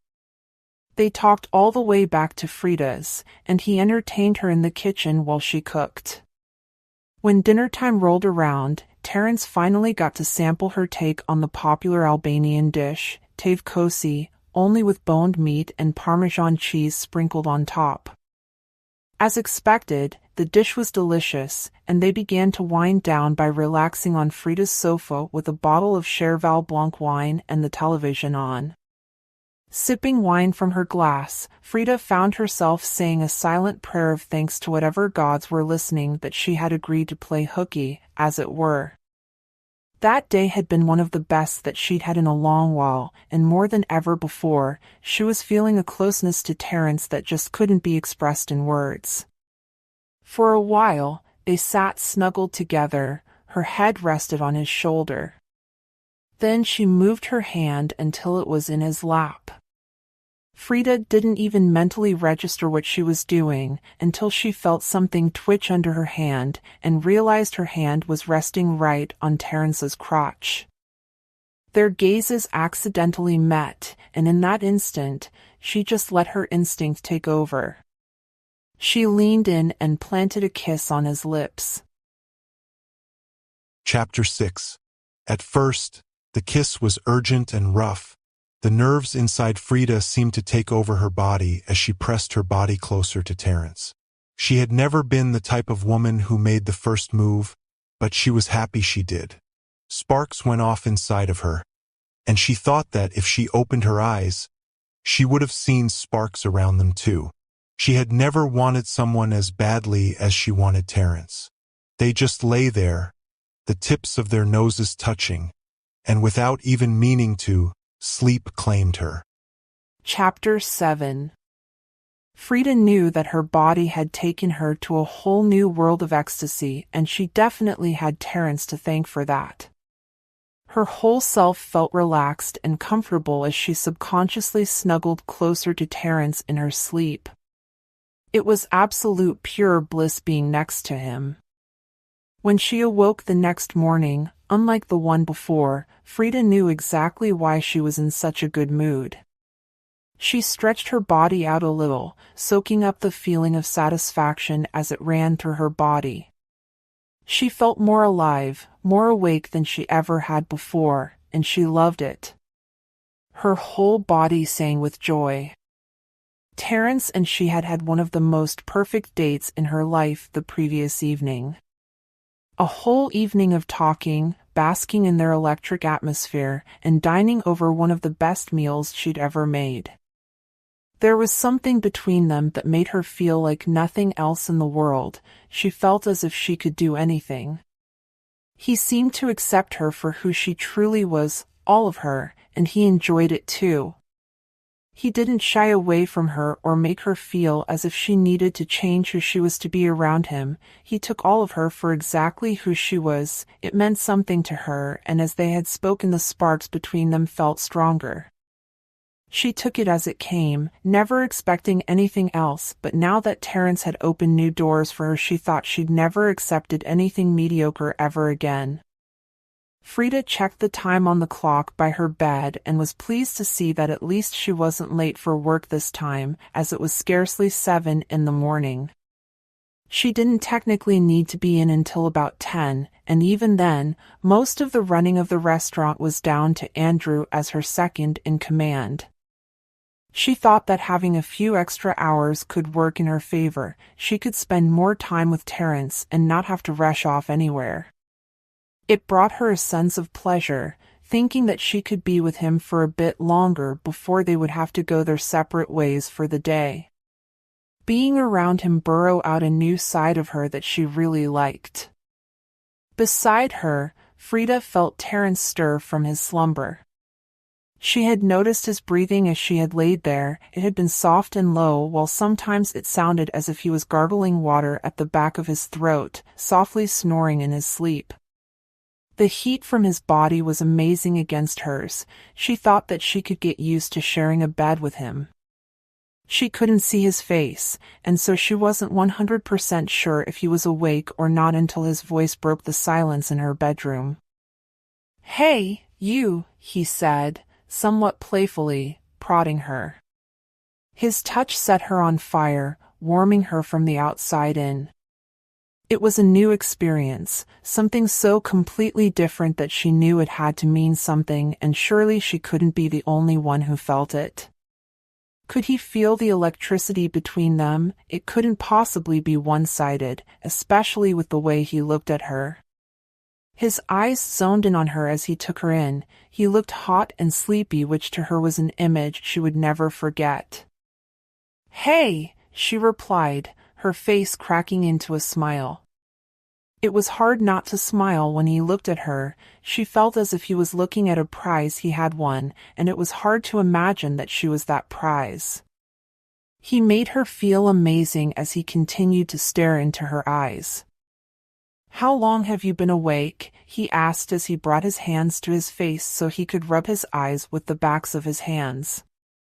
Not long, Frida said truthfully.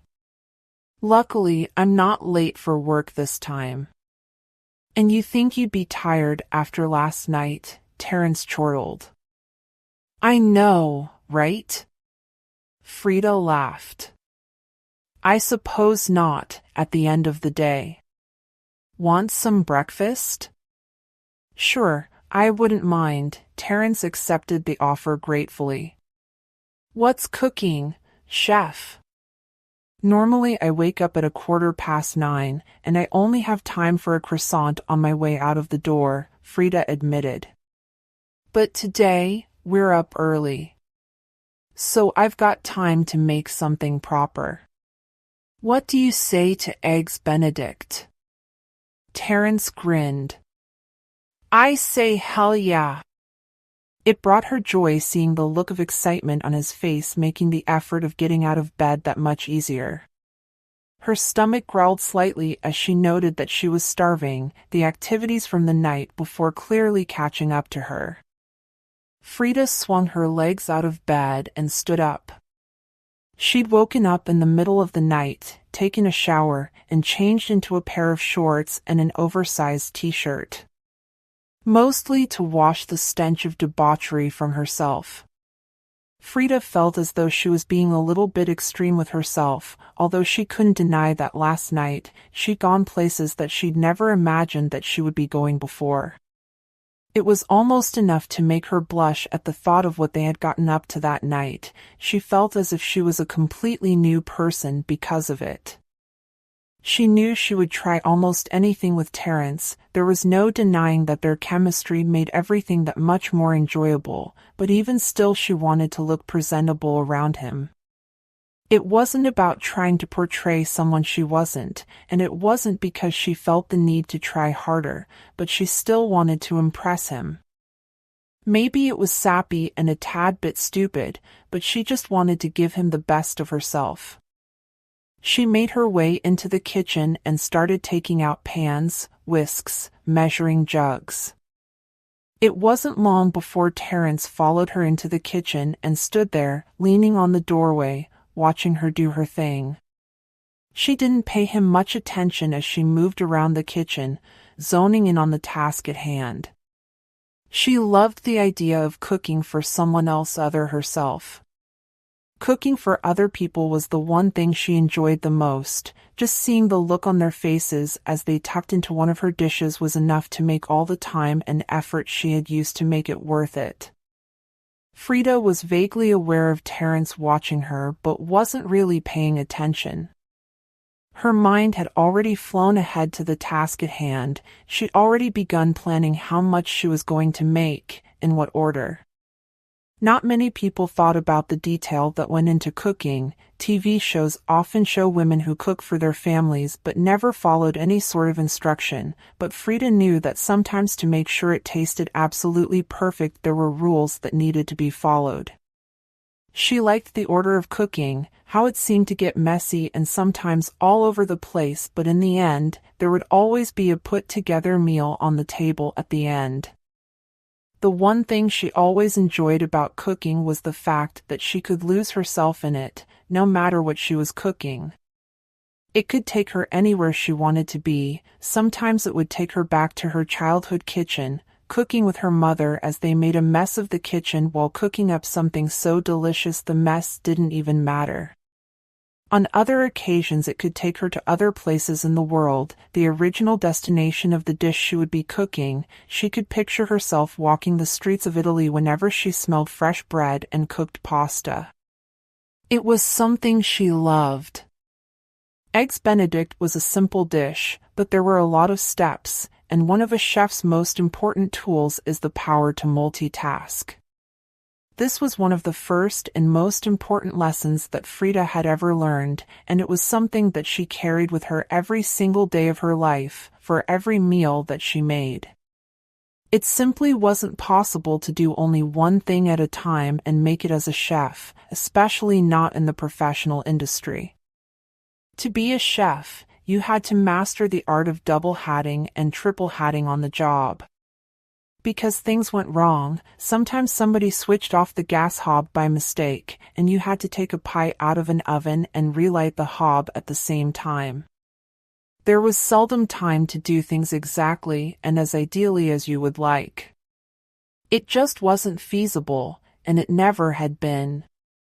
Frida had made this particular dish so many times that she wasn't even really paying attention to what she was doing.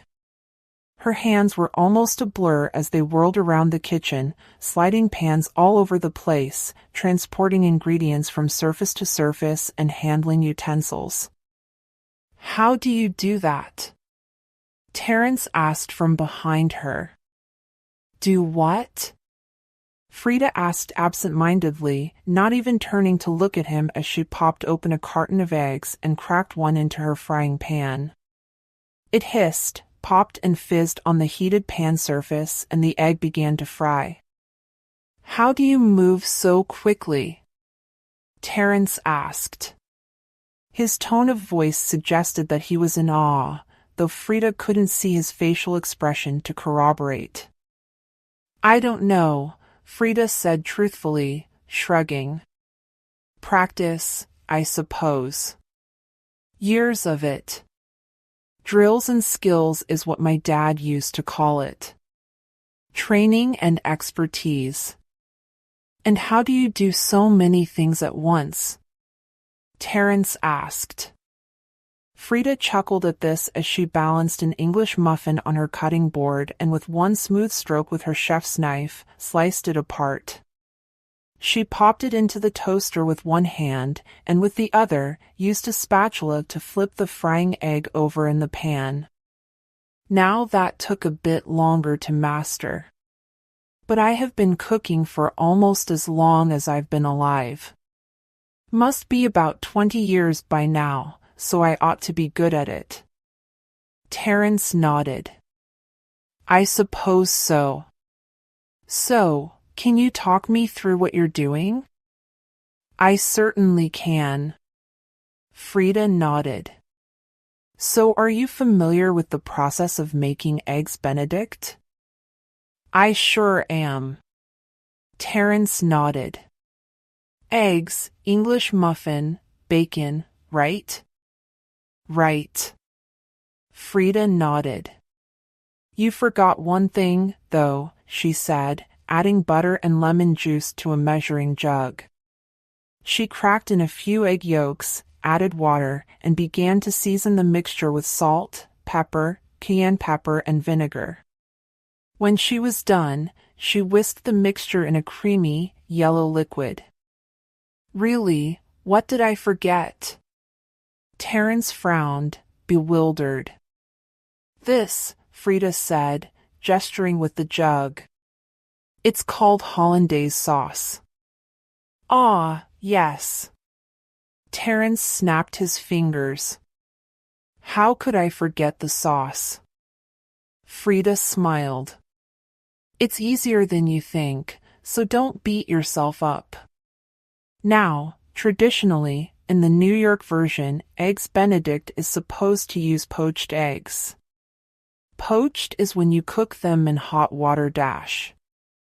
"I know what a poached egg is, silly," Terence rolled his eyes. Frida chuckled. "Of course you do, Terry," she said condescendingly. "So, yeah, the recipe actually calls for poached eggs, but I prefer to use fried. Not as healthy, I know, but what are you going to do, sue me?" "I'm not an expert, but I don't think there is legal precedent for that," Terence snorted derisively. "I would be inclined to agree with you there," Frida concurred. "So anyway, my mother used to say that rule 3 of the kitchen was never ever know what you're doing." Terence laughed at this. "Your mom sounds awesome." "She's definitely that." Frida nodded, agreeing. "And in keeping with that rule, I always tend to put my own personal spin on whatever dish I do. I never just stick to the recipe." It's not the best practice, I know, but I've always had great feedback from it.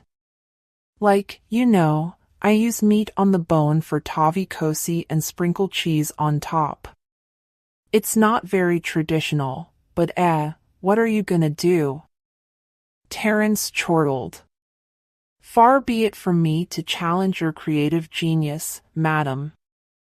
Good boy, Frida purred, and out of the corner of her eyes, she saw his cheeks go red. She smiled at this, pleased to be able to have this effect on him. So I fry my eggs when making this particular dish, and sometimes I put a little cheese on top as well. Again, it's not really traditional, but my kitchen, my rules. And, of course, I fry the bacon as well. Have to. Terence nodded in agreement. Gets it crispy, right? Exactly. Frida nodded. You'd make a good line cook, babe. As soon as she said it, Frida felt her heart skip a beat. Did I just call him babe? What was I thinking? Terence didn't seem to have noticed. He took a seat at the kitchen table, still in his boxers, took a satsuma from the fruit bowl and began to peel it. Well, I guess that means I've still got good career options for if I ever go bankrupt. Although it'll probably take me a lifetime to work through my $1 billion, he said with a cheeky wink. Frida laughed at this. For the next few minutes, the kitchen was full of the smell of frying eggs, toasted muffins, melting butter, and hollandaise sauce, all manner of heavenly smells. And then, once the breakfast was made, Frida and Terence sat opposite each other to eat it. From the first bite, Frida could tell that she'd hit the jackpot. Judging by Terence's expression of delight, she knew hers was just as delicious as his. She knew what she was capable of, but it didn't mean that satisfying someone wasn't still fun to watch. Damn, girl! Terence exclaimed under his breath. You really can cook. Frida was glad that her skin was too dark to allow for blushing because she would have been redder than a tomato at that compliment. Anyone would be lying if they said they didn't like receiving a compliment now and again, even when it came to something that comes easily. Well, thank you, dear, she said imperiously. I did crisp it up real nice, didn't I? Terence nodded. And the perfect amount of sauce, too. I hate when people drench the eggs in sauce, and the bread goes all soggy. Frida nodded wisely. Sauce to bread ratio is crucial. Terence laughed at this. Top 10 sentences you didn't think you'd say today. Frida snorted derisively. I know, right? Terence had one thing straight, at least Frida really could cook. In fact, the eggs that she was eating must have been the best that she'd ever made them. Maybe it was because of how good a mood she'd been in that morning. As a head chef and a professional, Frida was all too familiar with the hypothesis that good energy and positive vibes could affect the quality of the food that one was making, and even though there was no hard scientific evidence to support this theory, she liked to believe that it was true. She wouldn't mind putting the theory to the test, especially now considering she was tasting some of her best cooking. And it wasn't just limited to cooking either. It was all art forms that could take a positive or negative turn based upon the vibes that one was giving off, at least according to Frida's opinion. But Frida had long since learned that when in her kitchen, according to her was the only according to that actually mattered. Call it big-headedness, but Frida had long since learned the lesson that, as a head chef, her rules were law in her kitchen. It was the only way to run a tight ship, and a tight ship was key to a successful team. Frida also felt that it was up to her to respect the integrity of the job. Andrew Ferguson had been a sous chef longer than she had even been in the profession, and there was no way he would have stood by and watched her leapfrog him in the pecking order after O'Malley had resigned if he didn't think that she was worthy of the position. It was the moment where she'd been made head chef that she and Andrew truly became bosom friends, in fact, because he'd accepted it with grace, humility, and he'd truly been proud of her. She'd loved him for that. And she loved him like her own brother. The brother she never had. Something wrong?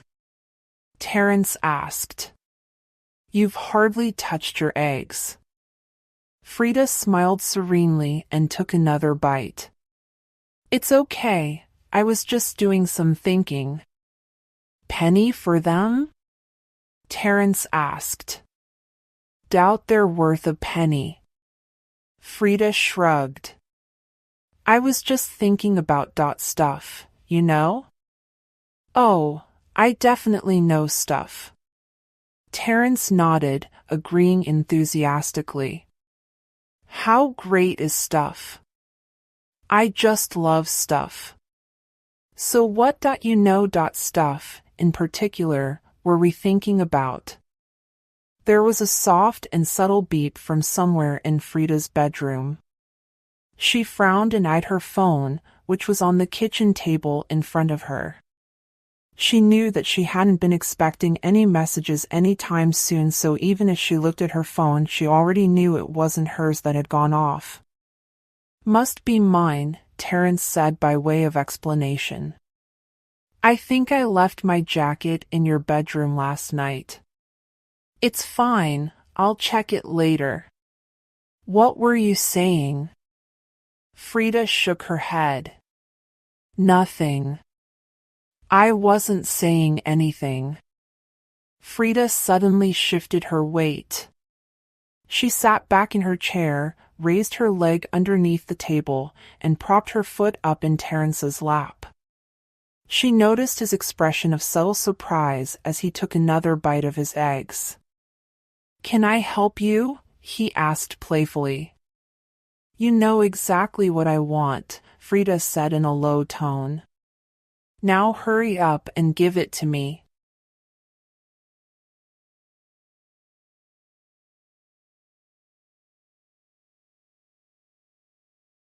Chapter 8. Without even waiting for his permission, Frida slid her chair back across the cold kitchen tiles. They got close. When they finished, she thought about this being what she had wanted. But now that she was living it, it suddenly didn't seem so crazy.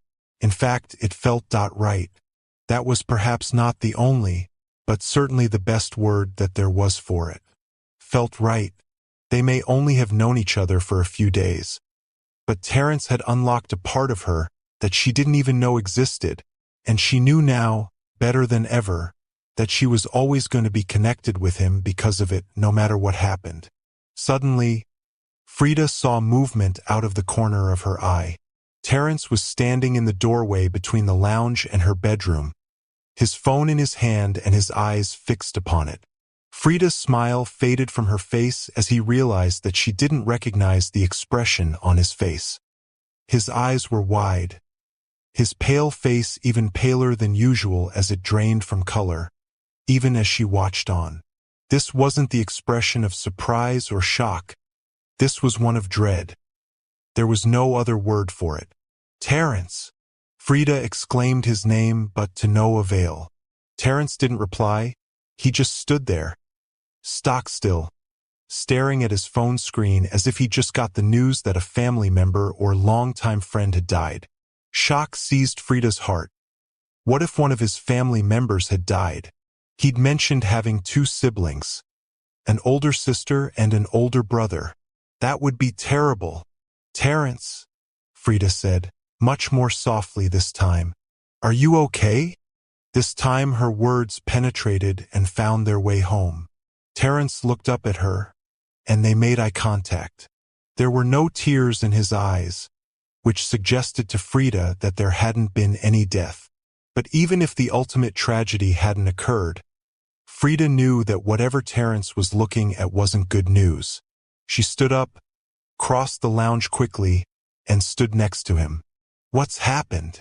Terrence didn't respond immediately.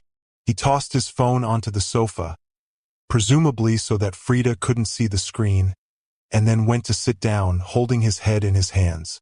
Frida was becoming quite alarmed at this point. "What's the problem, Terrence? You need to talk to me." Finally, Terrence spoke, although he made a big deal of dragging his head out of his hands before he did it. "Those texts," he said slowly, "were from my promoter." "Your promoter?"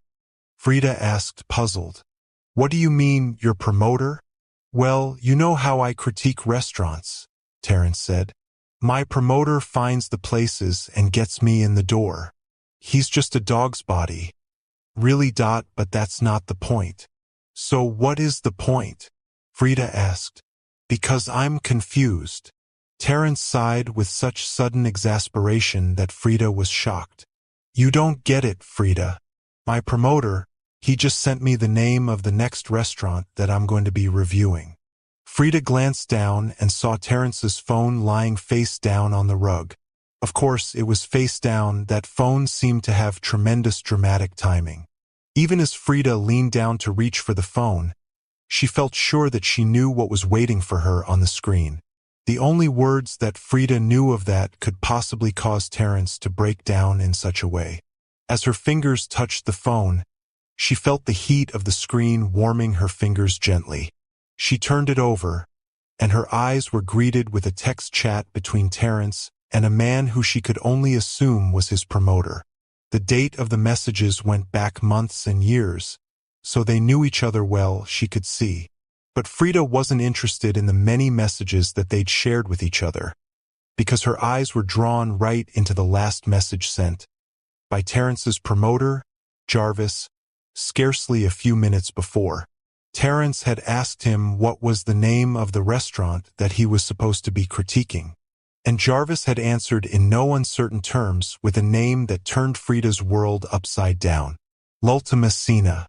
Once Frida had had a chance to recover from the shock of seeing that Terrence was due to review her restaurant in scarcely a week, she began to realize that the situation was not as catastrophic as Terrence was making out. In fact, Frida began to smile at how much of a big deal he was making it out to be. She had no idea he was such a drama queen. "Okay, what's the big deal?" she asked, sitting down beside him and rubbing his back in smooth circles. "So you're due to critique my place. That's not so bad. We're a pretty good restaurant, you know?" "That's nothing to do with it," Terrence exclaimed. "Don't you see what an awkward position that this puts both of us in?" "No, frankly." Frida shook her head. "What could go wrong? You review the restaurant, you give your honest opinion, and Robert's your mom's younger brother." "No, it's not so simple, damn it," Terrence hissed. "You don't understand. I don't think you understand how it goes with these things." "I don't understand the world of food and critiquing?" Frida drawled. "You're sure about that, are you?" Terrence's expression softened, and he seemed to remember who he was talking to. Frida Carter, chef extraordinaire, not just his squeeze. "Sorry," he apologized humbly. "But seriously, Frida, this is bad news. You still haven't explained why." Frida shrugged. "Okay, then let me explain properly," Terrence said, placing his hands in his lap. "Have you ever heard of any chefs marrying a food critic?" "Is this a proposal?" Frida asked. "I must say, I didn't see it coming, but dash." "Frida, please, be serious," Terrence said huffily. "Fine." Frida nodded. "Then no, I haven't. What about any food critics being involved romantically with chefs?" Terrence followed up. "No, I haven't heard of that either," Frida admitted. "No, you haven't," Terrence agreed. "And I'll tell you why. It's because it's generally a bad combination. Now let me explain what will happen if I critique your restaurant. If I give you a good review, someone will find out that we're—" He suddenly trailed off. Frida frowned, confused at his hesitation, and then all of a sudden, It hit her. Terrence, I understand that we haven't actually clarified what this is, but I don't think now is the time. Agreed. Terrence nodded firmly. So if they find out that we are involved, then that would be catastrophic. People would assume that I let you off the hook because we're involved with each other. If that happened, then your rival restaurants in the area would put in a complaint with the district attorney, and they could take legal action to have your restaurant shut down. What? Frida exclaimed. Seriously? Yes, seriously. Terrence nodded grimly. I told you that it was serious, didn't I? Okay. I'm hearing you now, Frida assured him. So what can we do? The only thing I can think of is to go the other route, Terrence said. What's the other route? Frida inquired. We tank the review on purpose, Terrence said shortly. It's the perfect plan. Even if somebody finds out that we're involved, my integrity won't be called into question because I gave you a bad review. People will assume that I'm honest. But that leaves a blight on our reputation, Frida pointed out. We're the best restaurant in Seattle, but not by a lot. If we take a hit like the one that a bad review could perpetrate, our rivals will be waiting to overtake us when the dust clears. Our reputation will be shot, and I don't know if we can get up from that. Are you serious? Terrence's jaw dropped. Deadly. Frida nodded grimly. It only takes one bad review to kill a restaurant.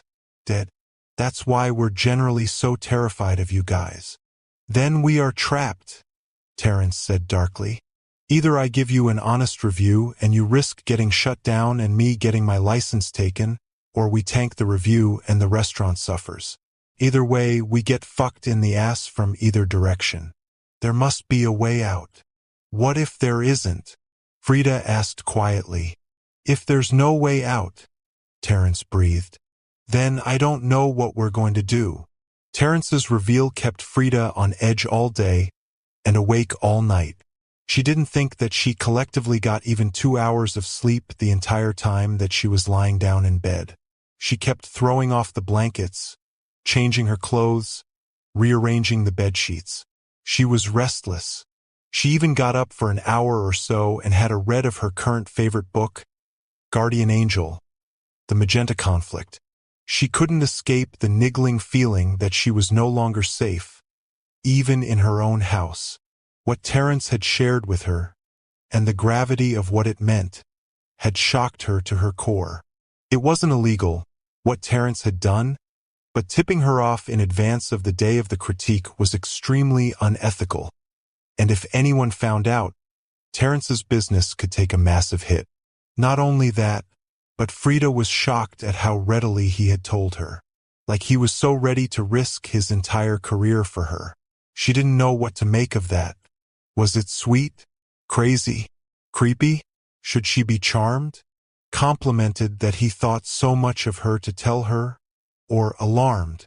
In any case, Frida was all too well aware of the trouble that they could get into if it got out what Terrence had done. Ordinarily, nobody would have any reason to even suspect that Frida would know about the critiquing, no reason to suspect that Terrence would have told her. Except for the fact that they had dined together in a restaurant mere days ago. Except for the fact that countless people had seen and recognized them during their nighttime walk. Except for the fact that all her work colleagues and countless diners had seen him visit her at her place of business and seen them leave together.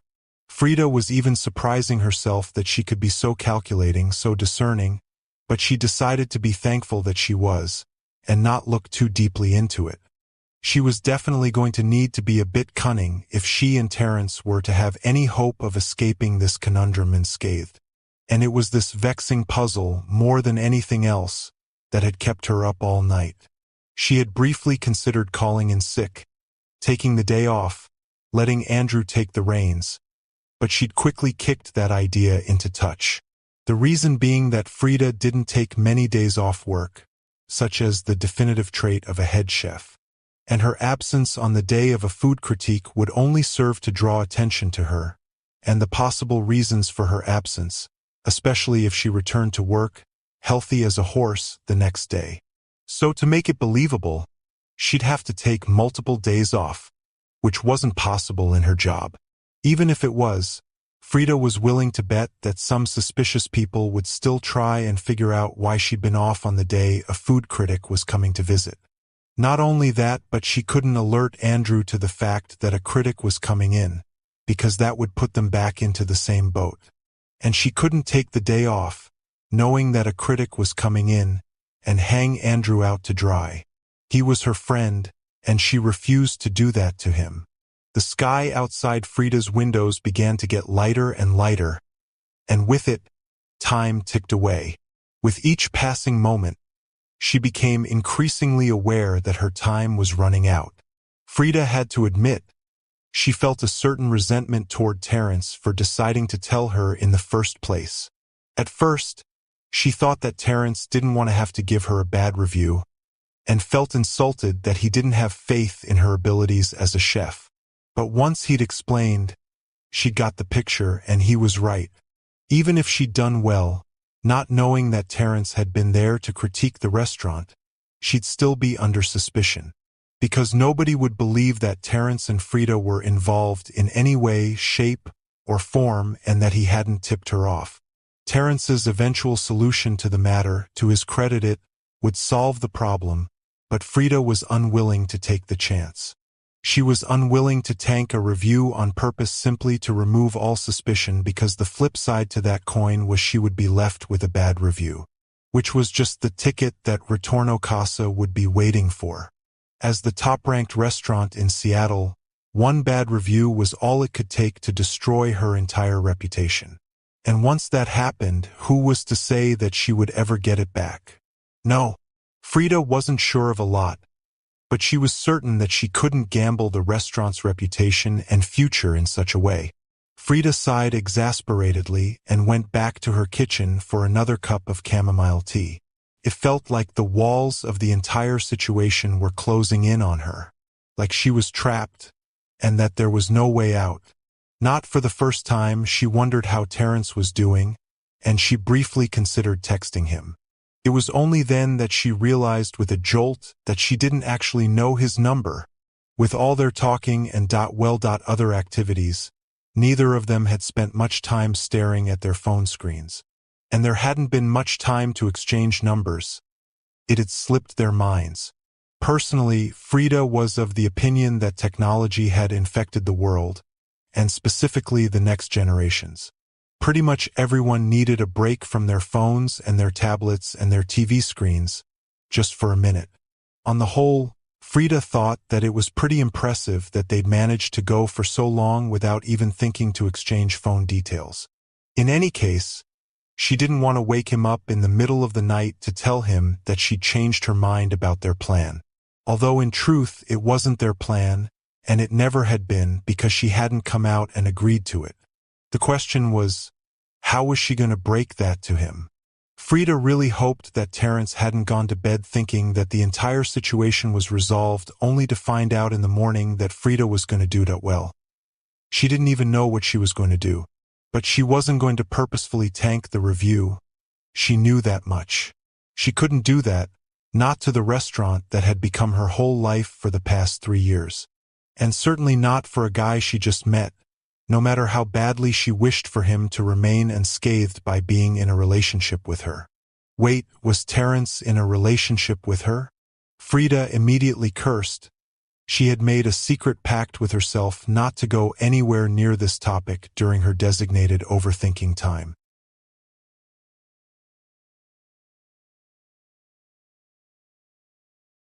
Chapter 9. Nothing good could come from Frida wondering what the connection between Terence and she meant to him. Or what it meant to her for that matter. Then she wondered if he was wondering what it meant to her. Frida doubted that he was. To be perfectly honest, in her experience, men hardly ever took the time out of their day to sit back and wonder what women were thinking. It really wasn't in their nature. And if it was, then they hid it and ignored it extremely well. Frida began to feel her nerves creeping up on edge again. She was still rattled that she had no idea what the lay of Terrence's thoughts were. A good night's sleep could do wonders for a man, and she had no idea what could be running through his head.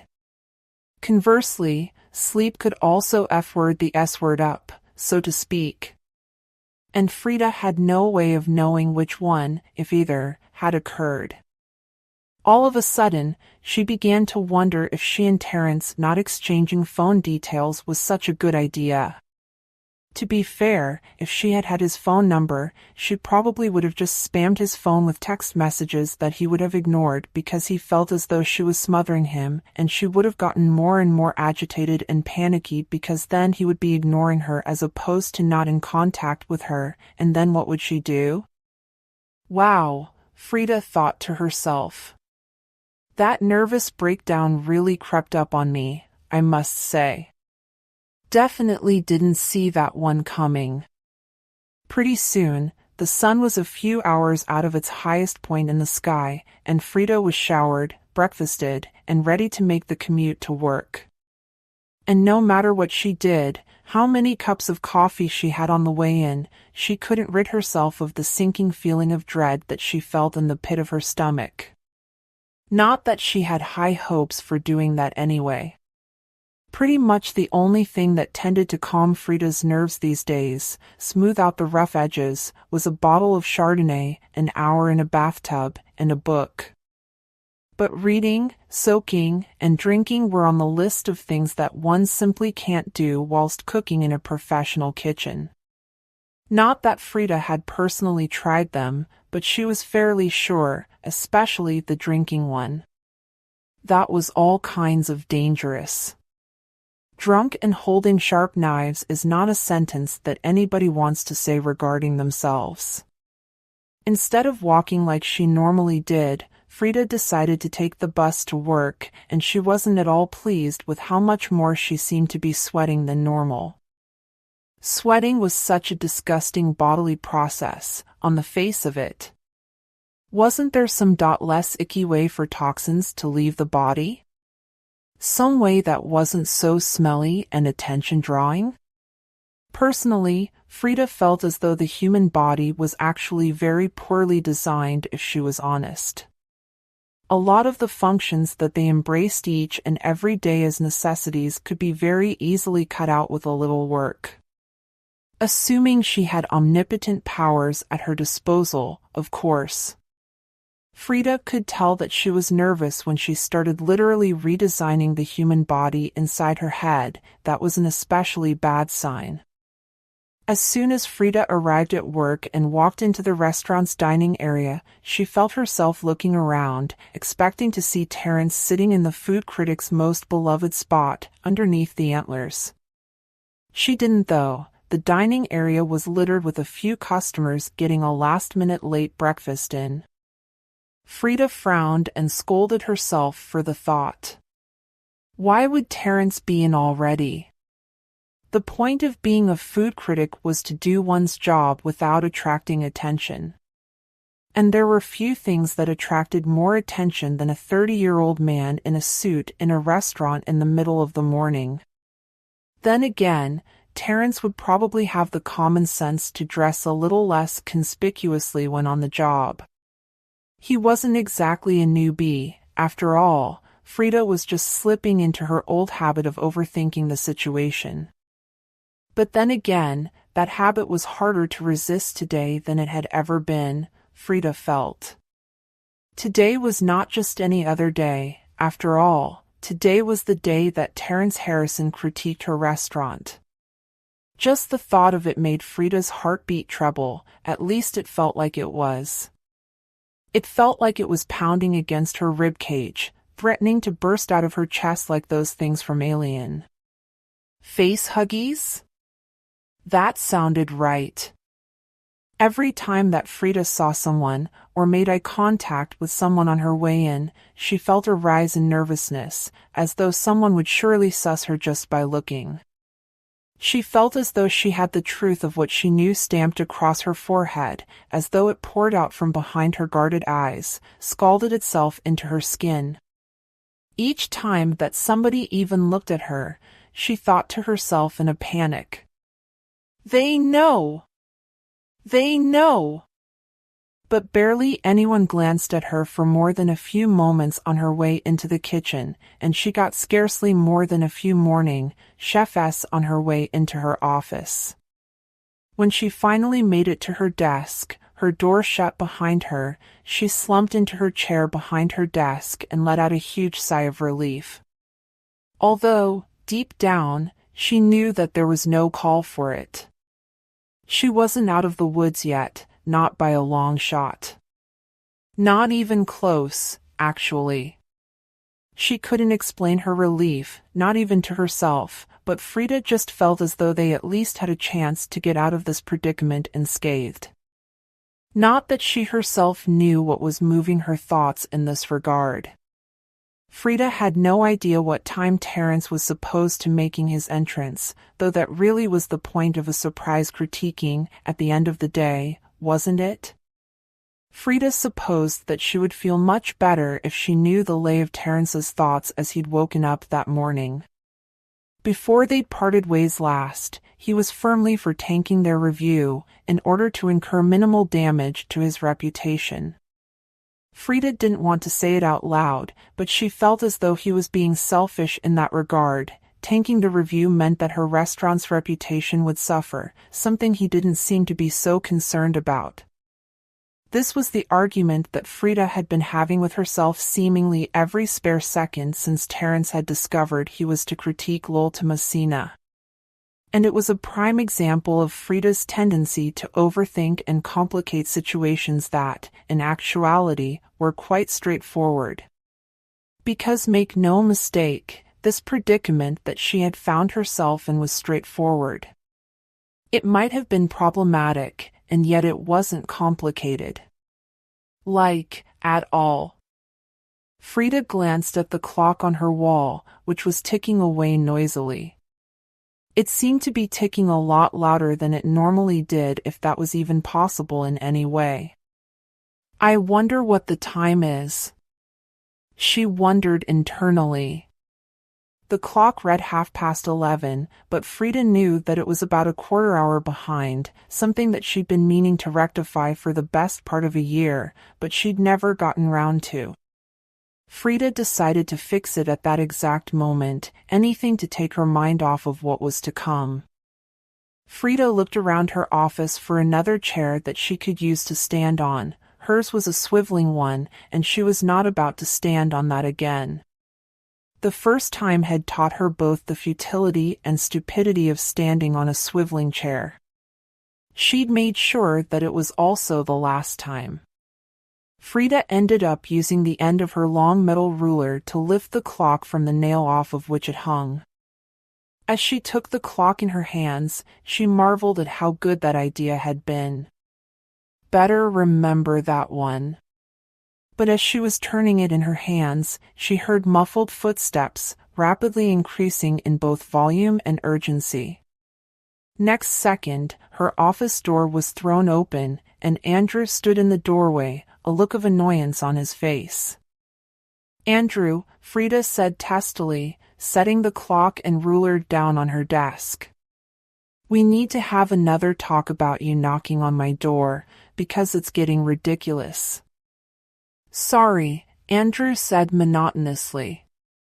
"But you're needed out front." Frida's heart skipped a beat. "Why?" she asked, in something of a panic. "Is there someone to see me?" Frida had no idea what was going on. Terence couldn't be in already, could he?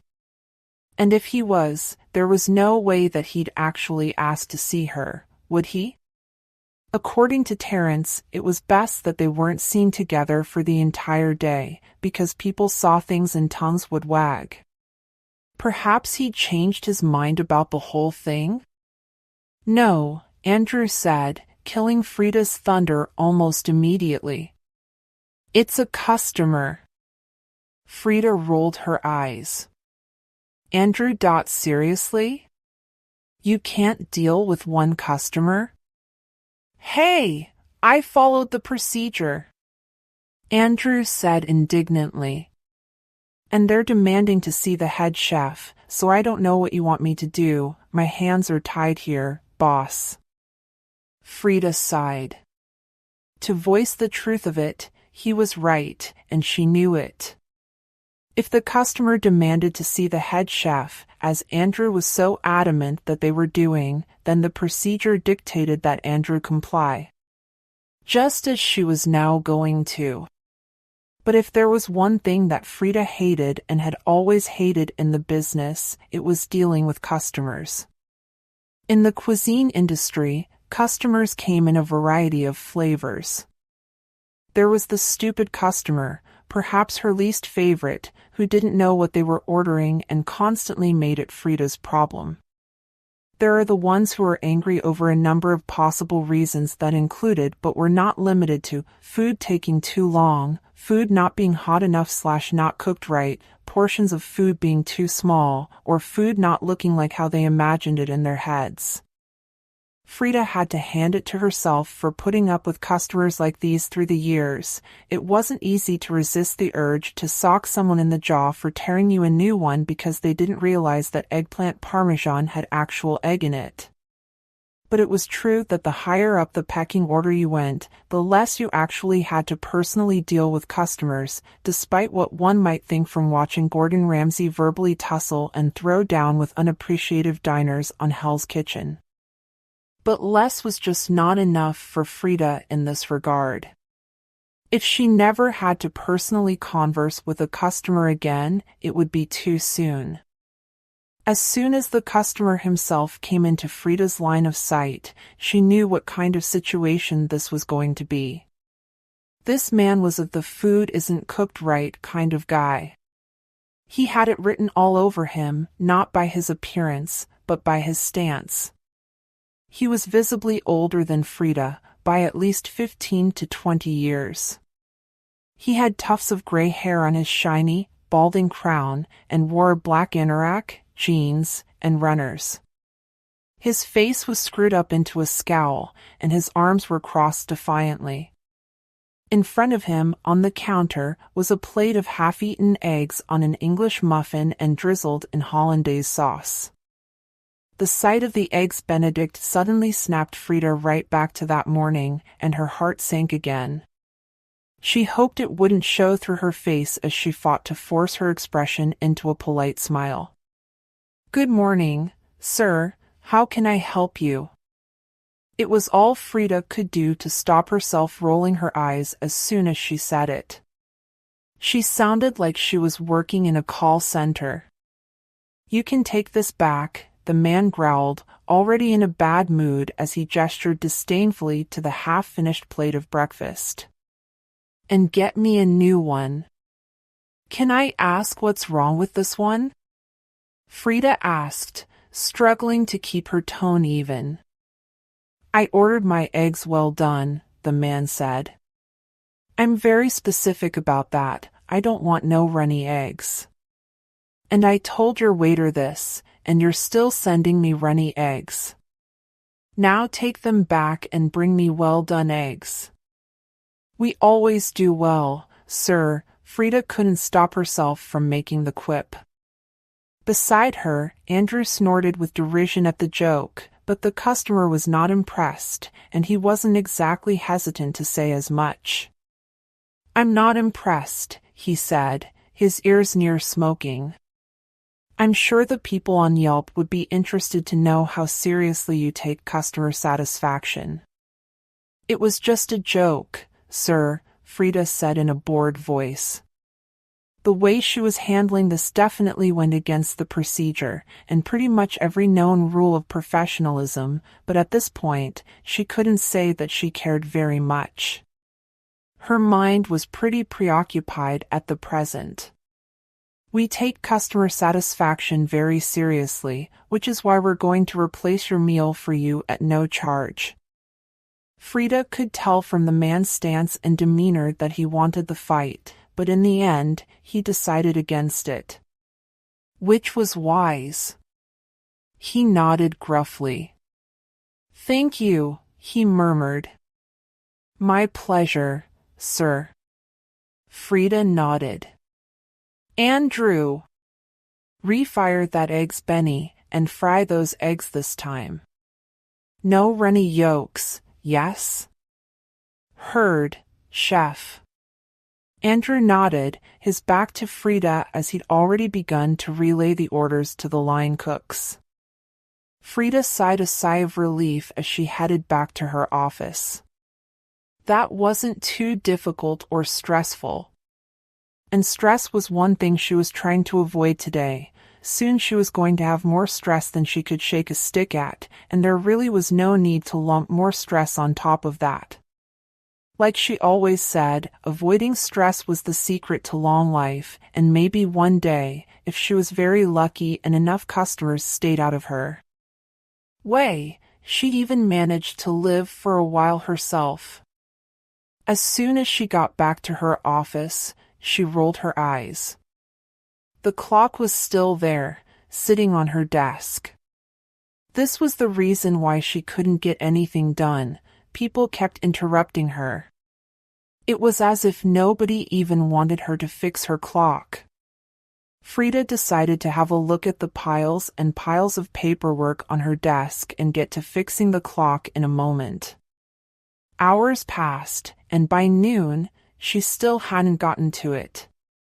Even with the fateful tick-tocking of the clock forever in the back of her mind, like a splinter in her skull driving her mad, Frida kicked the can down the road of fixing the clock until finally, at about 1:30, the fateful hour fell down upon them.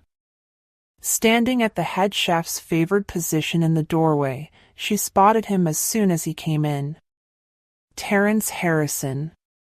Frida was surprised that she even recognized him. He looked so different. He wore a collared polo shirt, khaki pants, and sensible Converse trainers. And was that gel in his hair? He looked like a dad, who was also really into golf. Like, more interested in golf than he was his own kids. Which, sadly, was a lot of dads. Frida supposed that this attire supported her theory about him not turning up wearing his usual suit that would have been far too recognizable, especially so early in the day. He would have looked like a lawyer or a banker, and there weren't too many of those this part of town. All in all, Frida had to admit that she was impressed with Terrence's ability to stand out when he felt like it and blend in so well whenever he chose. She definitely would not have him pegged to be a food critic if she didn't know exactly who he was. But her surprise over seeing Terrence did nothing to quiet the doubtful voices in her head that kept her anxiety over not knowing what Terrence planned to do at an all-time high. Against what they had agreed, she attempted to catch his eye, but he was looking firmly away from her. Frida had a sneaking suspicion that Terrence knew exactly what she was trying to do and was making every effort to stop it, which she considered for the best, in the grand scheme of things. She may have not known what he was thinking, but she knew that she herself had made an executive decision. She was not going to sabotage the restaurant's reputation under any circumstance. She'd tried to make that clear to Terrence before, but whether he got the message was none of her concern. Andrew, Frida said softly. We've got a walk-in. Let's look alive, shall we? Andrew shrugged. Talk to the front of house staff, boss, you know the drill. Frida knew that she wasn't supposed to be interfering, or indeed eavesdropping in any way, shape, or form, but she couldn't help herself. And in fact, she was moved to wonder if she'd always known, deep down, that she wouldn't be able to help herself. She honestly couldn't say for sure.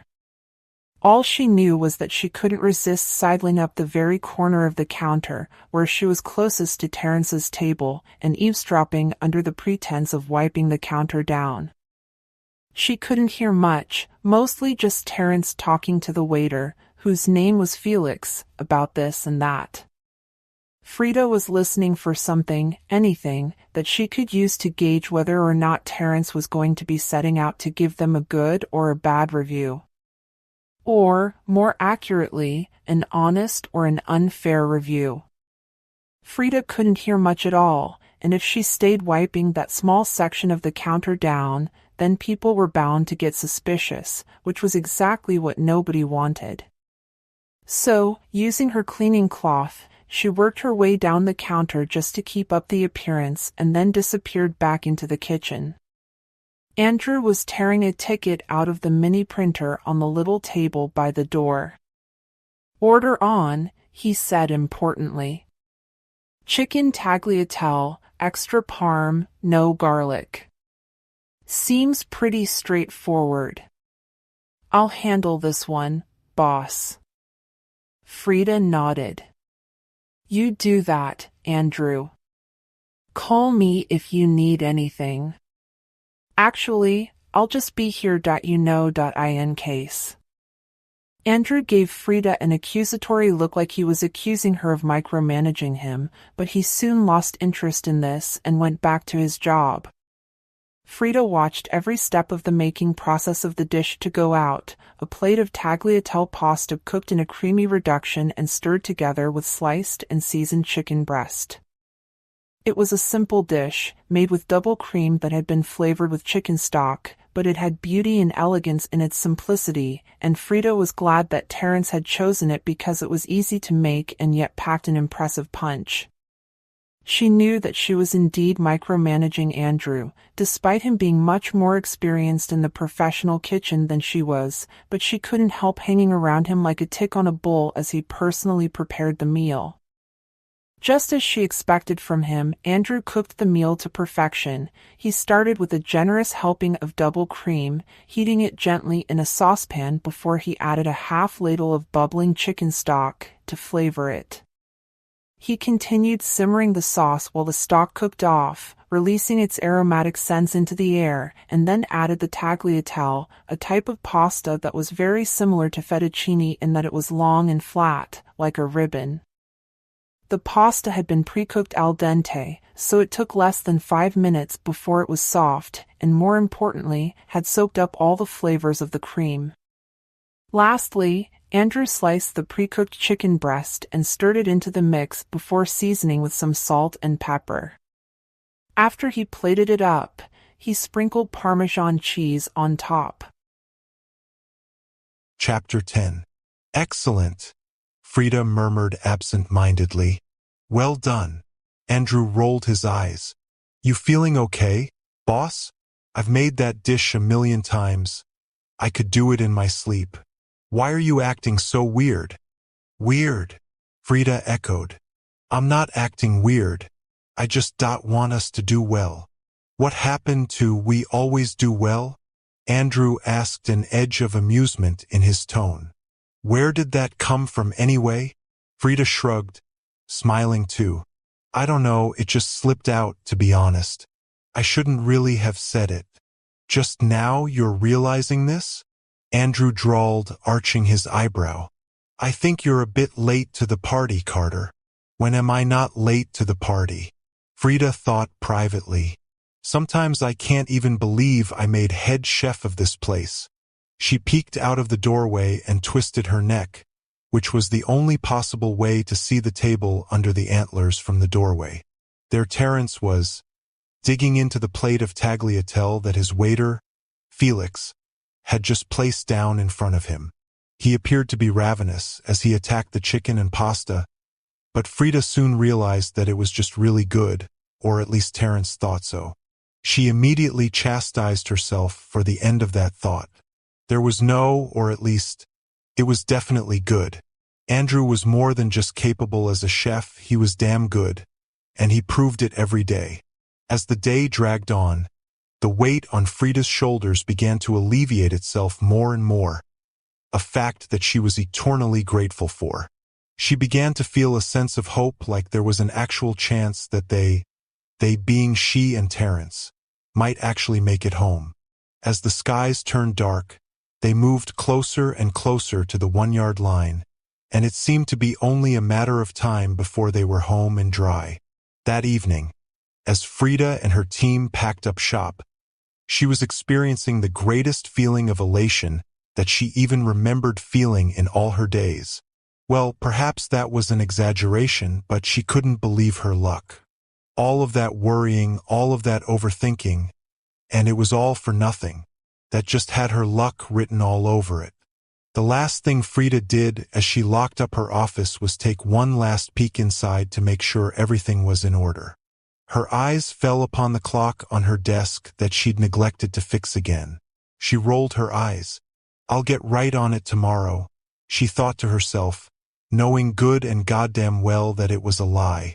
But she could worry about that bridge when she eventually came to it. For now, Frida had another dilemma. Terence, of course, had had to leave without a single word to Frida, and now she had no idea what they were supposed to do next, where they went from here. She felt cut off, discombobulated, disconnected.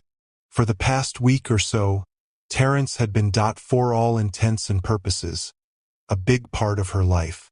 Now he was just gone, and she had no idea where or when she could expect to see him again. Frida decided that, rather than dwelling on that, she could dwell on good news. And the good news was that nobody had seemingly suspected anything.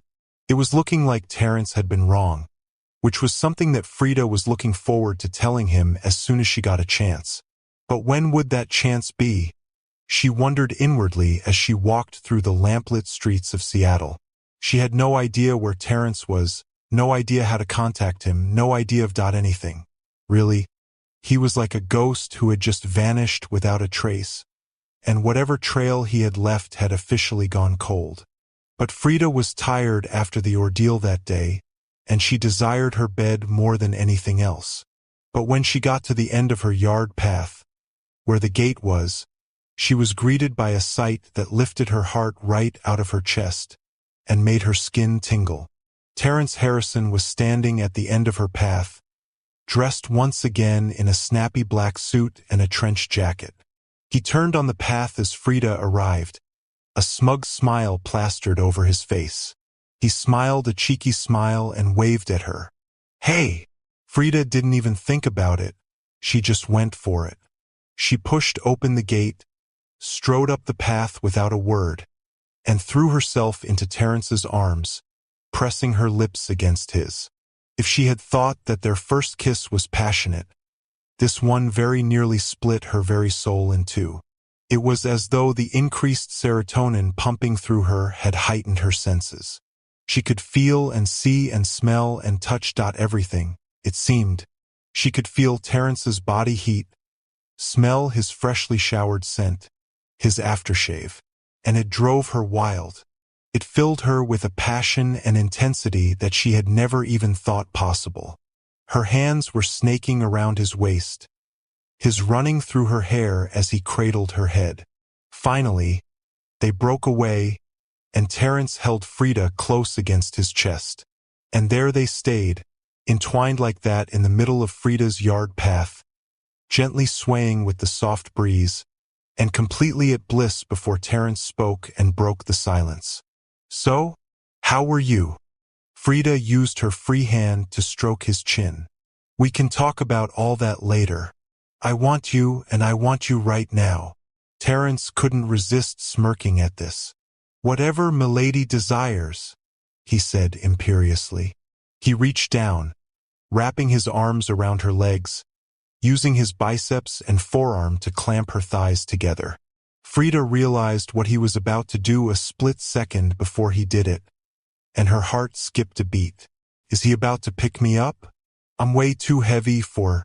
Frida's internal concerns were suddenly cut short, however, when Terence hefted her up in his arms as though she were made of plastic, with seemingly no effort at all. Frida was so surprised at this that her internal thought process froze in its tracks. He's stronger than he looks, she thought once she'd regained control of her brain. They made their way inside, Terence's arms supporting her weight right the way across the house from the front door to her bedroom.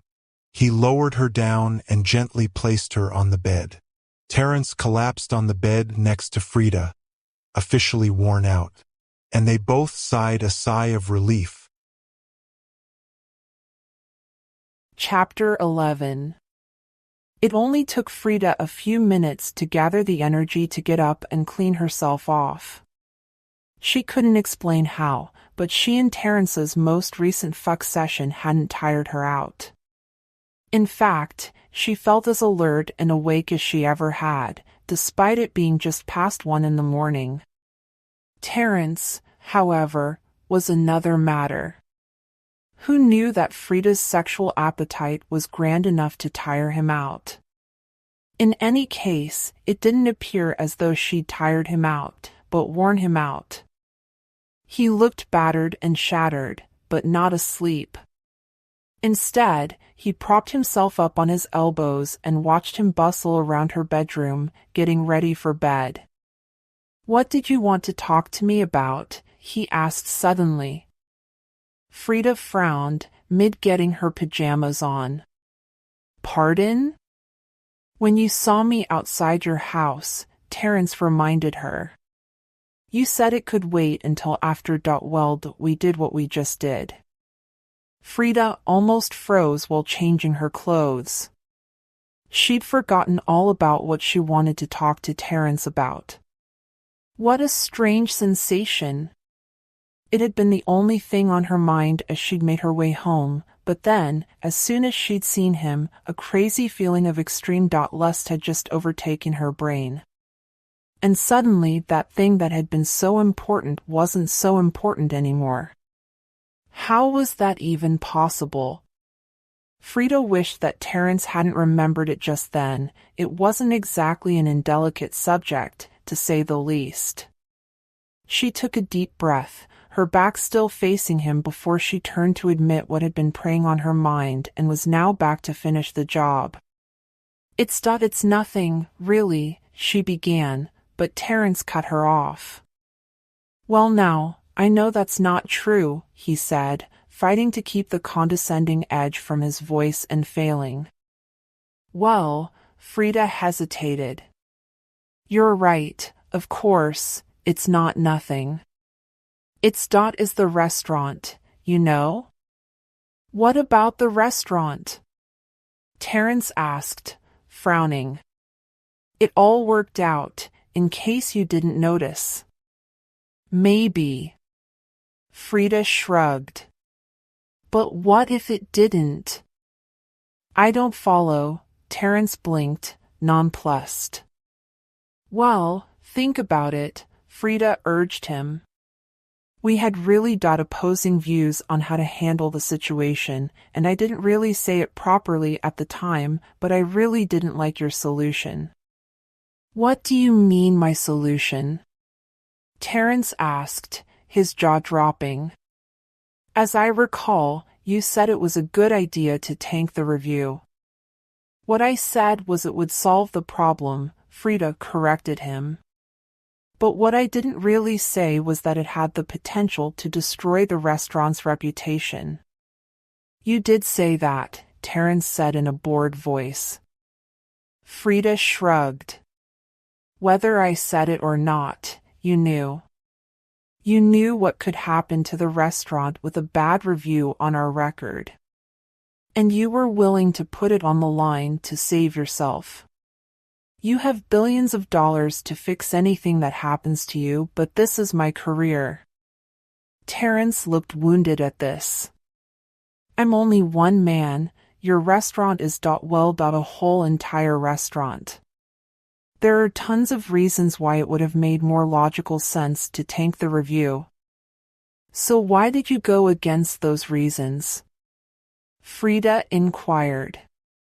Terrence all but scowled.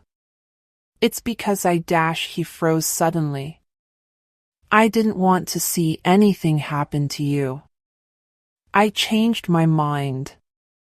"But what if you didn't?" Frida asked frantically. "What in the future, you make the same choice again, only you go through with it this time?" "In the future?" Terrence exclaimed. "This is real life, not some TV show, okay?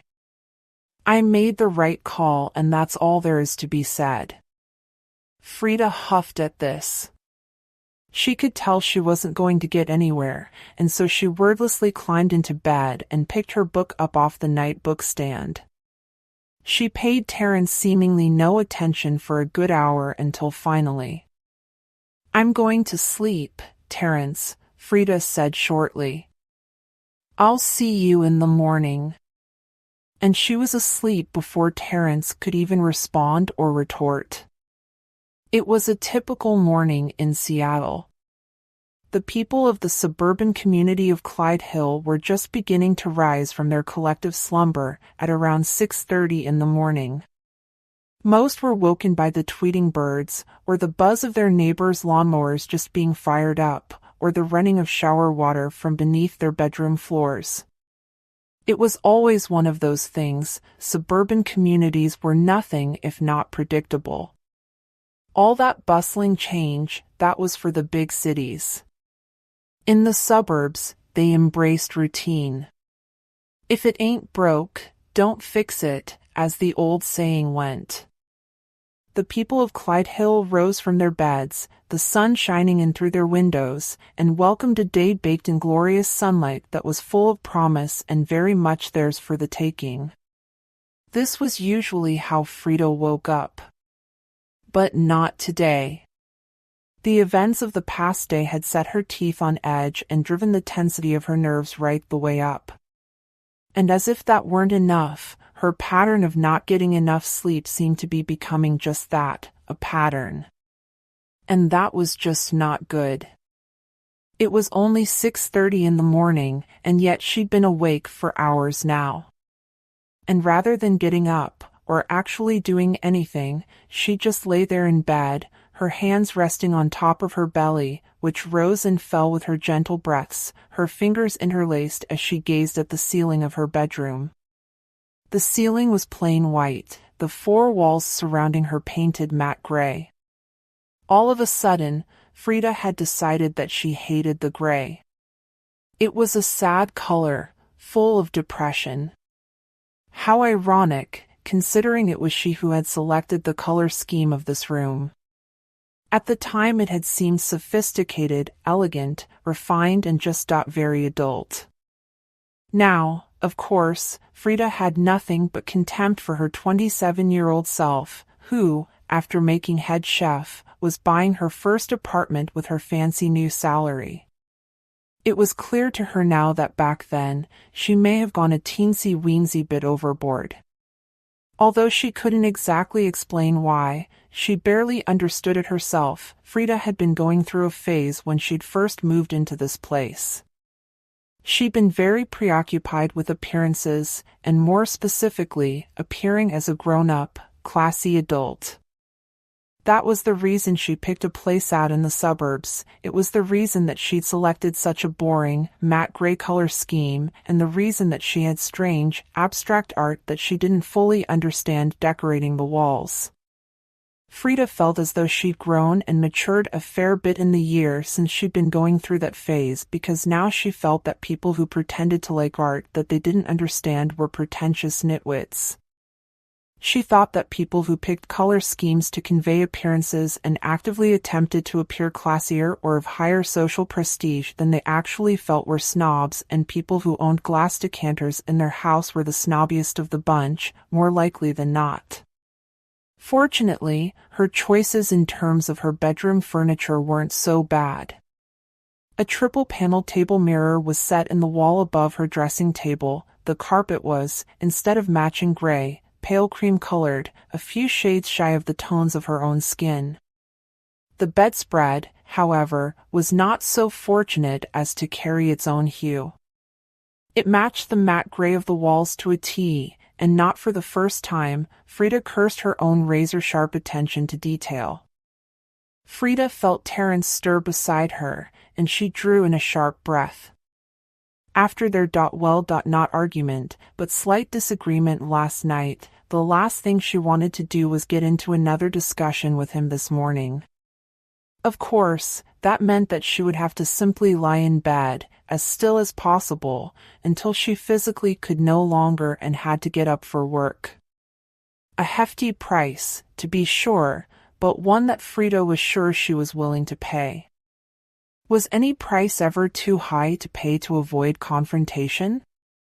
Frida didn't know that such a number existed. Nor could she think of a situation or scenario where such a question would hold true. Avoiding confrontation was the secret to a long and happy life. Probably. She was only 28, hardly a testament or an icon that blazed the trail for others on how to defy the hands of time. No, Frida would leave that to women of far more seasoned years. As if the ordeal that she and Terence had just been through wasn't enough, Frida was becoming increasingly aware that she was approaching the big 30. 30 really wasn't that old, but then again, that was her logical brain talking. And being afraid of reaching a specific age is really neither logical nor rational. Still, Frida hadn't felt this way since she was 19 years old, nearly 10 years back. A lifetime away. And just as she had matured in some ways, her mindset had grown and evolved to the point where she found herself wondering, with increasing urgency, whether aging was simply a slow march toward an inevitable death. Thankfully, it was usually at this point where rational Frida joined the proverbial chat and swiftly put those thoughts to bed. Even so, Frida couldn't help but wonder, if this was making her worry, what would she be going through when her 40th birthday was upon her? That was a milestone that all men and women came upon eventually, if they were lucky, and only the wisest knew to fear. Frida had, on occasion, wondered if it wasn't the ones who didn't even make it to 40 who were the lucky ones.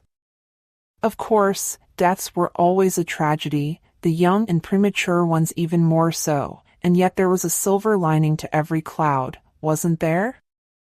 Those who died in youth would always be remembered as such, young and strong. They'd never know the horror of sitting in front of their mirror thinking, I used to have more hair here, or this didn't used to be here. Frida was far too young to speak from experience in this matter, but the day when the dreaded "these didn't used to be so droopy" would pass her lips was a-coming. Not for the first time, Frida definitely envied the male gender as a whole for being free of so many of the worries and constraints that the women folk of the world faced and embraced every single day of their lives. Frida was way too early for a midlife crisis, and yet here she was, overthinking every single thing that was there to be overthought. She found it strange, and indeed, amusing in a twisted sort of way, how she had no worries about her ever-advancing age a few years ago. At the age of 25, she was about as content with her age as it was possible for a human woman to be.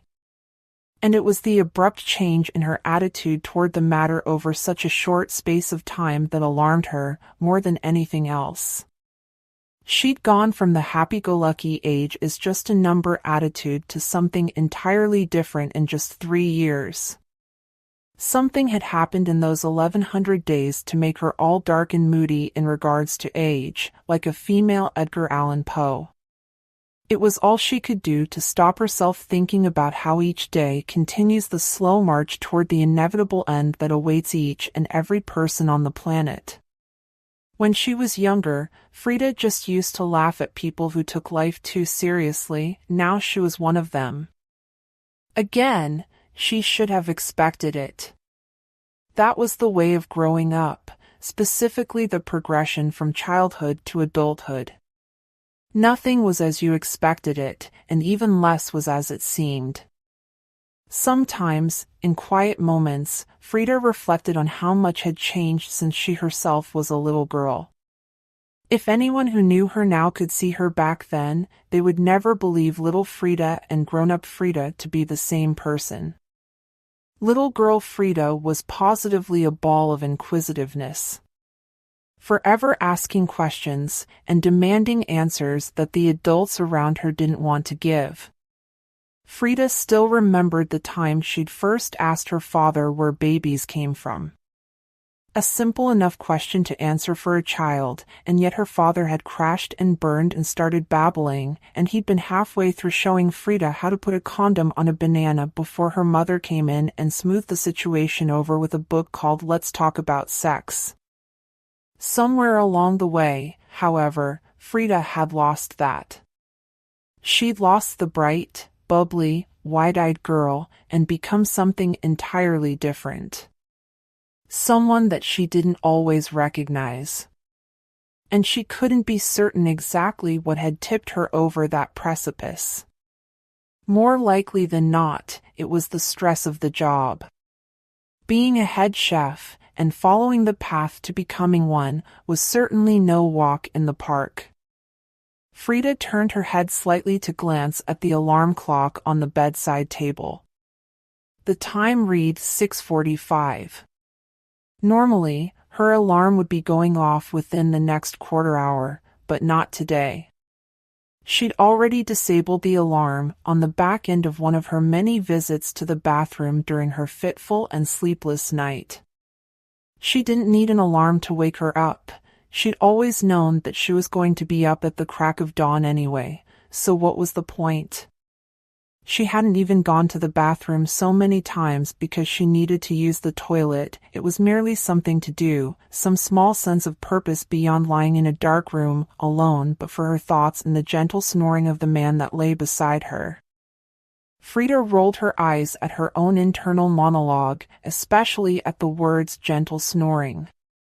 It was only the second time that she was waking up next to him, and yet even she knew all too well that there was nothing gentle about Terrence's snoring, a long-standing fact about him that, to that very day, he continued to absolutely and unequivocally deny. Frida had made promise many a time to record him while he slept, to provide final proof that would put the discussion to bed, but she'd never gotten around to it. Terrence stirred again, and Frida caught her breath. It seemed as though confrontation was unavoidable in this instance. Of course, there was always the possibility that Terrence had no such desire to revisit their argument from the previous afternoon/evening any more than she did. A lack of desire to argue contradicted pretty much everything that Frida knew about Terrence and the male gender as a whole, to voice the truth of it, but a woman can dream, couldn't she? What have we if not our dreams? Another saying. Sayings were pretty much how Frida kept it all together in her head. Especially ones that supported the sanity and feelings of hopelessness against the establishment or the man for lack of a better name. Because at the end of the day, nobody wants to feel crazy, and there's nothing more comforting than the realization that you're just as sane as the rest of the world. Or conversely, that the rest of the world is just as crazy as you. It could work either way, in Frida's experience. And so there Frida lay, in bed for the best part of 2 hours, her mind racing into overdrive. And in all her restless thinking, she began tossing and turning so restlessly that she ended up waking up Terrence too. The good news of that situation was that instead of rehashing their argument from the previous night, he'd sensed her anxiety, probably guessed what it was about and volunteered to make her breakfast this time. Terrence was no gourmet cook, but he made excellent scrambled eggs. Frida wasn't surprised to learn that the nervousness that she had felt all day didn't disappear, even after seeing Terrence's review in the newspaper the next day. It was as she expected, a glowing review from a well-known food critic that, if Frida didn't know him, would have been an excellent thing for the restaurant. Unfortunately, however, the man in question was having breakfast at her kitchen table. Frida shook her head and scolded herself for even putting the word unfortunately in the same sentence as Terrence's name. Their meeting wasn't unfortunate, not in any way, shape, or form. But in many ways, it was the best thing that had happened to her for a long time, even comparable with becoming head chef at L'Ultima Cena. And they hadn't even known each other for much time at all, a handful of days, if that. Instead of dwelling on the one argument that they'd actually had since they'd met, Frida decided to dwell on the high moments of their relationship. Why not call it a relationship? And, if the truth were to be told, there were quite a few high moments, it could not be denied. Not by Frida, not by Terence, not by anybody. Suddenly, Frida heard a gentle buzzing and a soft ringtone from the lounge. She smiled as she realized that it was her phone ringing from the coffee table. She had deliberately left it in the lounge the previous night so that if it went off the noise wouldn't wake Terence. This was, of course, after he'd brushed aside all of her concerns about where his priorities lay. Perhaps she'd been unfair to hound him with questions like that. He had been under a lot of pressure too. But then again, he was willing to tank the review to save his own skin, and Frida didn't know that she could knowingly sacrifice his reputation for the restaurant. Would she do that? Or could she do that was most certainly a better answer. Frida quietly slipped out of bed, taking great care to barely rustle the bedspread or creak the mattress, and plodded barefoot out of the bedroom into the lounge. There she found her phone sitting on the coffee table, exactly where she'd left it. Frida was fairly certain that she had a touch of the obsessive-compulsive because whenever she left something valuable somewhere, she always had to leave some kind of distinguishing mark so that she could always tell if it had been used or moved. Like, for example, she'd put her phone down, but deliberately face down and at a jaunty angle. If she came back and it was face up, someone had touched it. If it was no longer pointing 6 degrees south, someone had touched it. Just what she planned to do with this information had never been made official, not even to her, but knowing was a start, wasn't it? Frida picked up the phone and answered it. A gruff male voice on the other side went, "Morning, boss." Frida hardly recognized Andrew Ferguson's tone of voice. Even after years of knowing him, she'd never heard him so grave. One thing was clear to her, though, she definitely didn't like it. It was blood-curdling, bone-chilling, and sent a cold and uncomfortable shiver running down her spine.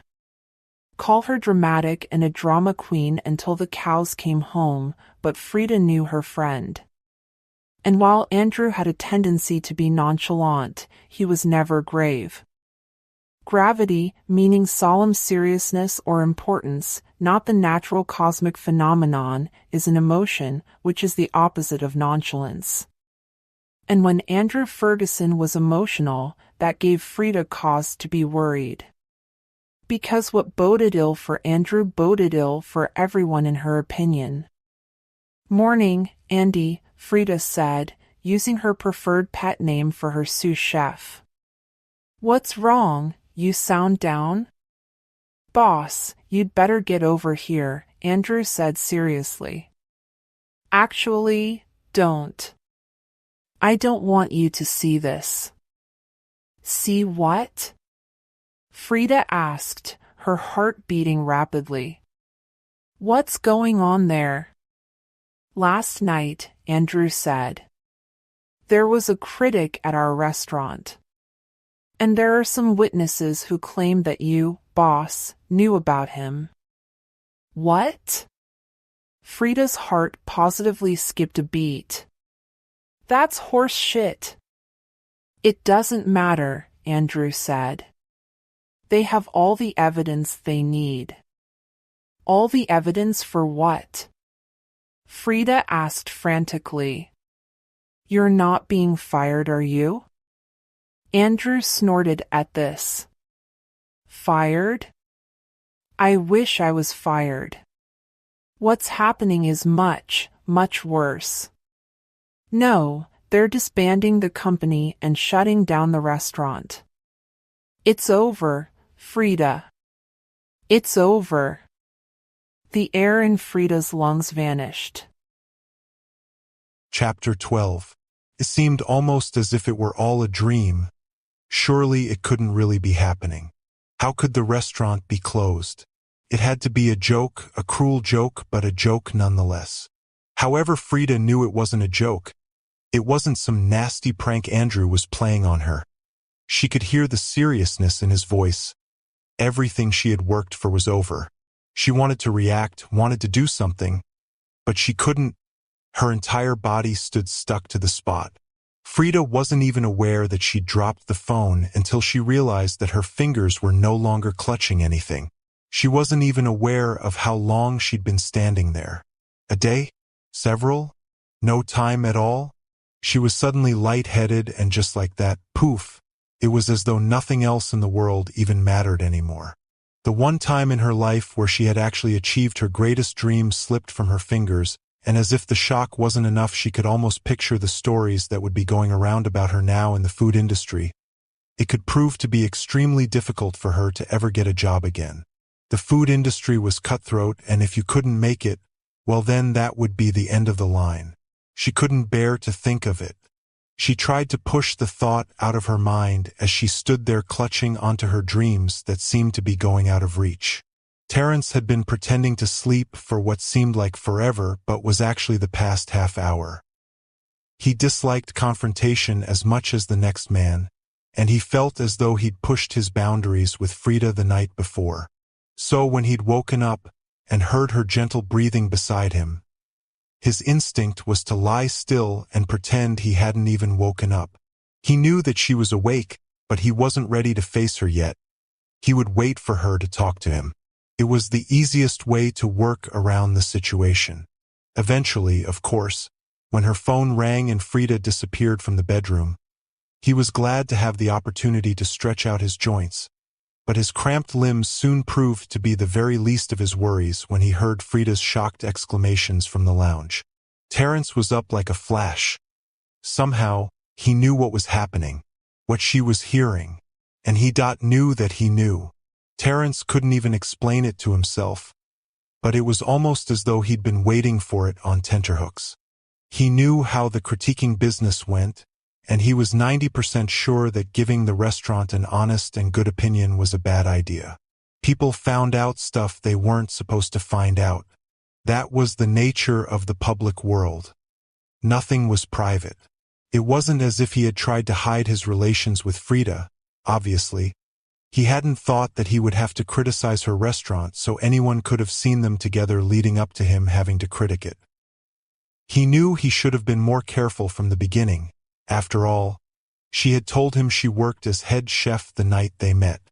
He hated that it was him that had caused such a mess, even if it was completely out of his control. If his hunch was right, and L'Ultimacina was facing closure, then they wouldn't exactly be the first restaurant to close down because someone got an anonymous tip from a little birdie. Terrence had known this from day one. So why, then, had he changed tack at the last second and supported Frida's idea? Because he loved her, that was why. And he couldn't bear to be the one who destroyed her restaurant's reputation. Just as he couldn't bear to tell her the L word when she'd asked him the same question. Terrence smacked himself in the forehead. Stupid, stupid. Terrence. Dum-Dum Terry is what his siblings used to call him when they wanted to annoy him. And it worked, too. He felt completely and utterly stupid and 100% responsible, too. Terrence took a peek at the door. Frida was still standing there, in shock from what she was hearing. Terrence didn't want her finding out what he was about to do, because if she knew, she would never let him do it. But Terrence was a firm believer in no situation is beyond repair. Especially if you had money and resources, and Terrence had both of those. So it was with this situation. Not beyond repair. Not by a long shot. Terrence darted around the room as quickly as he could, searching for his cell phone. When he found it, he hit speed dial, and the person on the other end picked up almost immediately. "Hello, Chris," Terrence said in a low voice. "It's T-Man, what's up? Why are you whispering?" "Long story." Terrence brushed this off.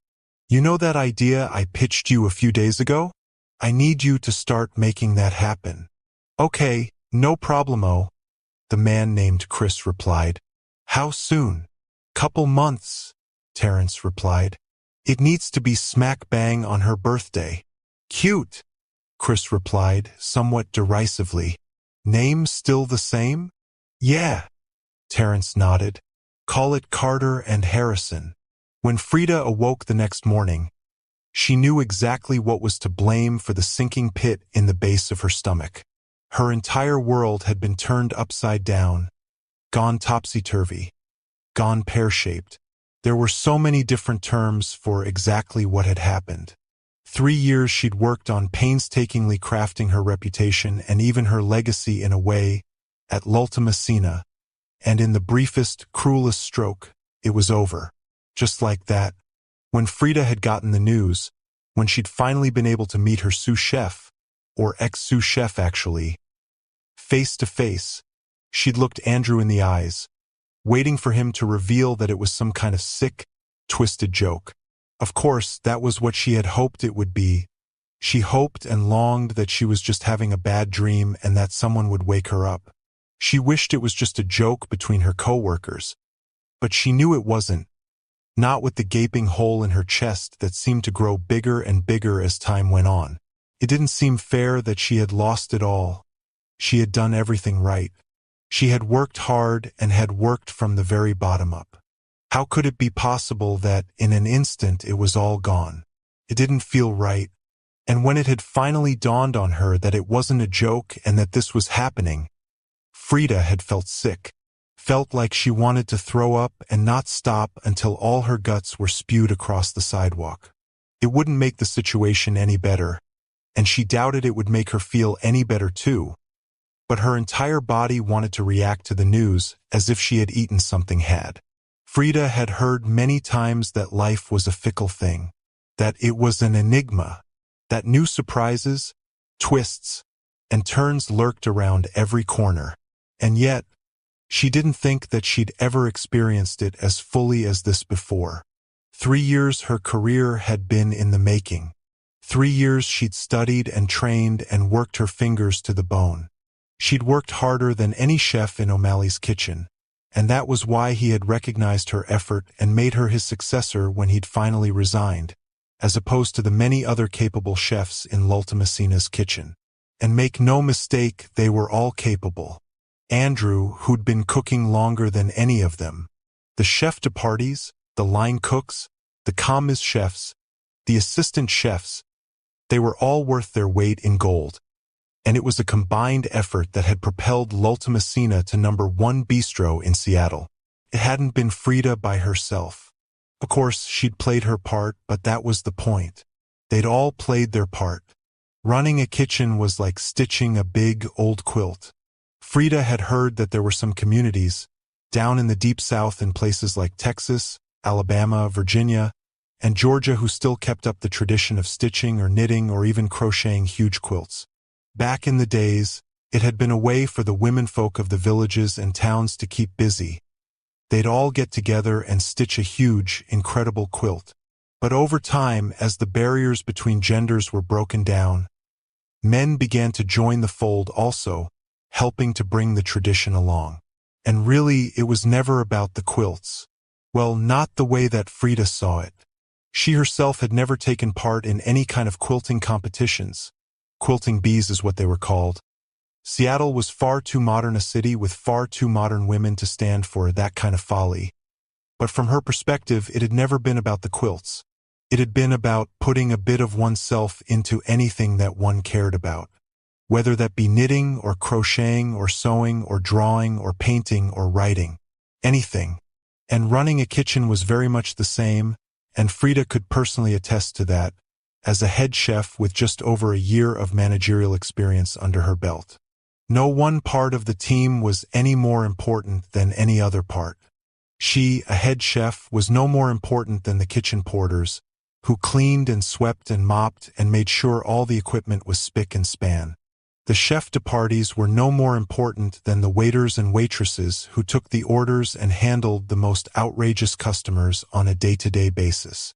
Again, Frida could personally attest to it, Being a waitress was one of the toughest, most underrated jobs out there. How long had waiters, waitresses, and busboys been campaigning for a cost-of-living adjustment in order to support themselves? The public's outcry was always that people who served food didn't deserve $15 an hour. If they wanted good wages, they should have stayed in school and gotten their degrees like the smart kids. Frida had never agreed with that, because the people who said those things were the same ones who had never been waitresses, never had to be waitresses, and wouldn't last a day in the job even if you did pay them a living wage. Frida wished that she'd had more time. She wished that she'd been able to explain to her team more often just what they'd meant to her.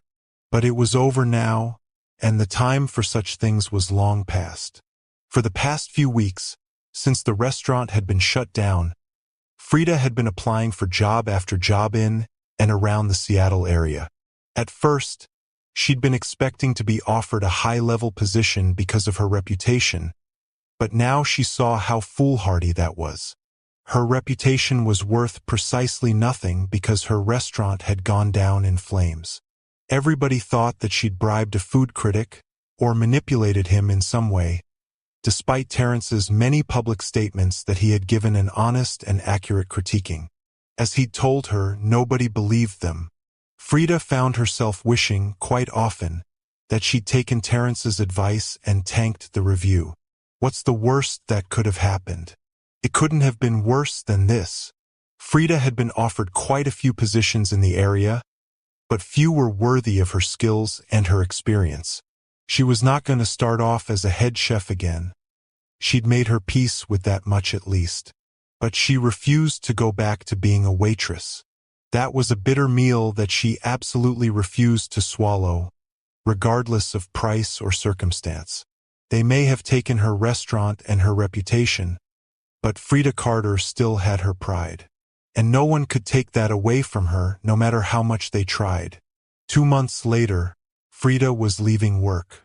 The best available job offer in the city had been at a little French restaurant on the edge of town as a line cook.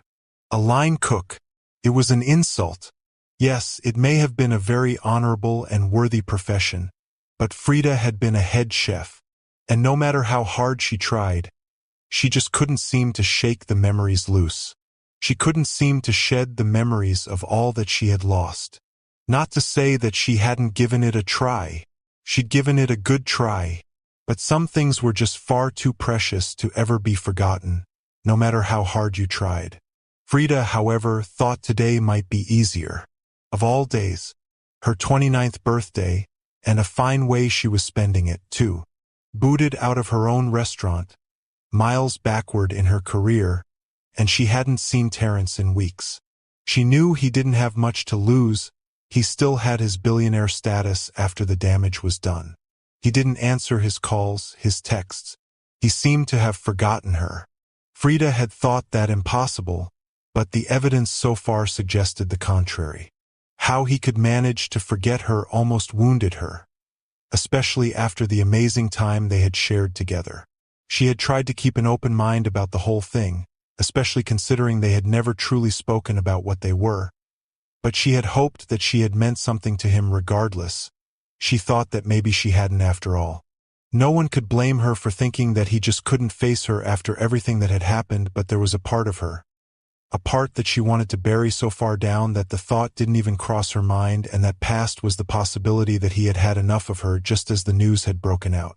It was a horrible thought that she didn't want to have, but nothing else really made sense to her. Frida was pulled right out of her internal monologue by a familiar face blocking her path on the street. "Andrew!" she exclaimed. Andrew grinned right back at her in a way that Frida had never seen before. She was surprised, to say the least, to see her old friend beaming like the Cheshire Cat. "What are you doing here?" she exclaimed. "I haven't seen you in months." "Nor I you." Andrew patted her on the shoulder. "It's not been easy, getting back into the culinary world as a professional." Frida nodded. "You're telling me?" She scoffed and rolled her eyes. "Well," Andrew smirked, "I can tell you that it's about to get easier." Frida frowned, puzzled. What do you mean it's about to get easier? Come with me, you'll see. Andrew winked at her. Frida was now 100% alarmed. Andrew, winking, was today even happening? It seemed as if she had missed something, and she couldn't tell exactly what that was. Something about the way he talked and acted didn't add up, nor was it his normal behavior. As they walked up the high street and into town, Frida got a feeling that she knew where they were heading, and her suspicions were proven right. They were taking her old route to work before the restaurant had been closed down, of course. But once they rounded the bend into the little square where l'Ultimacina had been, Frida caught her breath. The restaurant had been closed and stripped barren, of course. No more signs, no more carpeted interior, dining tables, chairs, even the antlers had been taken away. But now, something even grander was standing in its place. The entire building just screamed bistro. It had an elegant color scheme. It had glass windows that had been freshly cleaned and polished, and a brand new velvety banner hanging over the front, obscuring its name. Oh, and a huge crowd of people. As soon as Frida came into sight, the crowd burst out into raucous applause. Frida just stood there, a bemused expression on her face. What did one say to this? What even was this? This was harder to react to than the happy birthday song. There she is, boomed a familiar voice. Frida looked up and spotted him. Perched on the very top of a long ladder, next to the velvety banner, was Terence Harrison, looking as gorgeous as ever. The woman of the hour, Terence cried out. He descended the ladder quickly and approached her. He looked quite abnormal, wearing decorator's overalls and a light blue t-shirt. Well, howdy do, he said cheekily, winking. Frida reared back and punched him in the shoulder. Where have you been? She exclaimed angrily. Ow! Terence yelped, massaging his arm. That hurt. Well? Frida asked. Where have you been? I've been busy, Terence said defensively. Buying this place, and then refurbishing it, of course. What is this place? Frida looked up at the restaurant. Terence smirked. It's yours, if you want it, that is. Frida's eyes almost bugged out. What? Well, half of it's mine, but I want to give you the other half, Terence explained. Chris, if you would. A man in the crowd yanked on a long rope, and the velvet banner slid away, revealing the embossed name of the bistro for all to see in all its glory. Welcome, Terence said grandly, to Carter and Harrison's. Happy birthday, hun. He kissed her on the cheek, and the crowd awed. Frida even heard one or two wolf whistles. She was beyond ecstatic. He'd never called her hun before, but even better than that was the gift that he was trying to give her. It was beyond anything she had ever received before. She honestly had no way to compare it to anything in her entire life. Nothing had ever been handed to her. Nothing had ever been given to her so easily. And the fact that Terence had done something so profound for her made her almost wanted to cry. You'd make me the head chef here? She asked, eyes full of wonder. She was amazed that he would do something like that for her, and she instantly felt bad for thinking the worst of him. To be fair, anyone in her position would have probably thought the same. Terence smirked. Head chef and co-owner, shareholder, top kahuna, whatever you want to call it. And yes, before you ask, I've already hired Andrew as the sous chef. So what do you say? Frida looked around her, looked at her new business, looked at her best friend, smiling at her, looked at the crowd of adoring people who never lost faith in Frida Carter even when she was fired. She looked around at the city that she loved, and what that city had given her, and what that city was still giving to her. And best of all, she looked at Terence. No longer just a man she was involved with. He was more than that, and they both knew it. He was her lover. It was a bond they shared. It was unlike anything she had ever experienced before. even with all the doubts she had that had started to drive her a bit crazy. She knew by the look on Terrence's face that he was all hers, and she also knew that she was all his. There was no way she would ever see herself without him now. It was a scary thought, but the thrill of it was all she needed. "Terrence Harrison," she said softly, "you may just be the perfect man." She looped her arms around his neck, and they shared their first public kiss while the crowd roared in approval. She savored the feeling of his lips against hers. After all, it had been 2 months since she had last kissed him. It was amazing. Their bodies connected like they hadn't been apart, and their lips melted into each other, crushing against the others as they formed to make one whole. It was at his touch that Frida realized she would never get tired of how he felt against her and how he made her feel in the pit of her being. It was overwhelming and almost magical. It was almost crazy to think that Terrence had left his beautiful date not so long ago to talk to Frida, and soon he was building her a restaurant of her own. She didn't think she could have ever been that lucky.